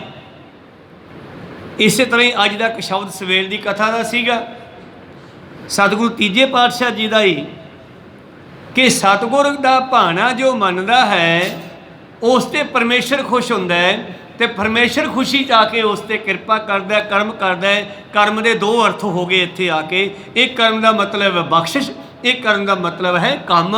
ਮੇਰੇ ਪ੍ਰੀਤਮ ਜੀ ਕਹਿੰਦੇ ਦੋਹਰਾ ਸੰਚਿਤ ਗਿਆਨ ਪ੍ਰਭਾਵ ਸੋ ਗਿਆਨੀ ਕਹੇ ਵਿਨਾਸ਼। ਹੁਣ ਸੰਚਿਤ ਕਰਮਾਂ ਨੂੰ ਗਿਆਨੀ ਆਪਣੇ ਗਿਆਨ ਨਾਲ ਖਤਮ ਕਰਦਾ ਹੈ। ਭਾਵ ਕਿਸੇ ਨੇ ਤੁਹਾਨੂੰ ਦੁੱਖ ਦਿੱਤਾ, ਪਰ ਤੁਸੀਂ ਇਹ ਸੋਚਿਆ ਵੀ ਚੱਲ ਛੱਡ ਯਾਰ, ਇਹਦਾ ਤਾਂ ਸੁਭਾਅ ਹੀ ਇਹੋ ਜਿਹਾ। ਆਪਾਂ ਨੂੰ ਗੁਰੂ ਵਾਪਸੀ ਇਸ 'ਤੇ ਹਮਲਾ ਕਰਨ ਦੀ ਆਗਿਆ ਨਹੀਂ ਦਿੰਦਾ। ਕਹੋ ਸਤਿਨਾਮ। ਇਹ ਗਿਆਨ ਹੈ ਨਾ। ਤਾਂ ਉਸ ਨੇ ਉਸ ਕਿਰਿਆਮਾਨ ਕਰਮ ਨੂੰ ਜਾਂ ਸੰਚਿਤ ਕਰਮ ਨੂੰ ਵਾਪਸੀ ਹਮਲਾ ਕਰਕੇ ਵਧਾਇਆ ਨਹੀਂ, ਅੱਗੇ ਪ੍ਰਲਬਧ ਨਹੀਂ ਬਣਾਇਆ, ਉਹਨੂੰ ਉੱਥੇ ਹੀ ਖਤਮ ਕਰ ਲਿਆ।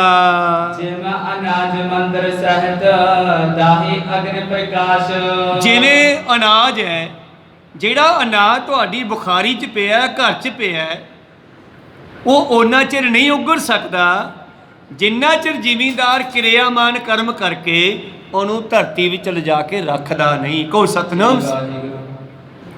ਤੇ ਇਸੇ ਤਰ੍ਹਾਂ ਗਿਆਨੀ ਜੀਵਨ ਕੀਤੇ ਹੋਏ ਕਰਮਾਂ ਨੂੰ ਜਿਹੜਾ ਹੈ ਉਹ ਐਦਾਂ ਸਾੜ ਲੈਂਦਾ ਜਿਵੇਂ ਕੋਈ ਦਾਣਿਆਂ ਵਾਲੇ ਕੋਠੇ ਨੂੰ ਅੱਗ ਲਾ ਦੇਵੇ। ਲੱਖ ਮਣ ਮੜੀਆਂ ਕਰ ਇਕੱਠਾ ਏਕ ਰੱਤੀ ਲੈ ਭਾਹੇ।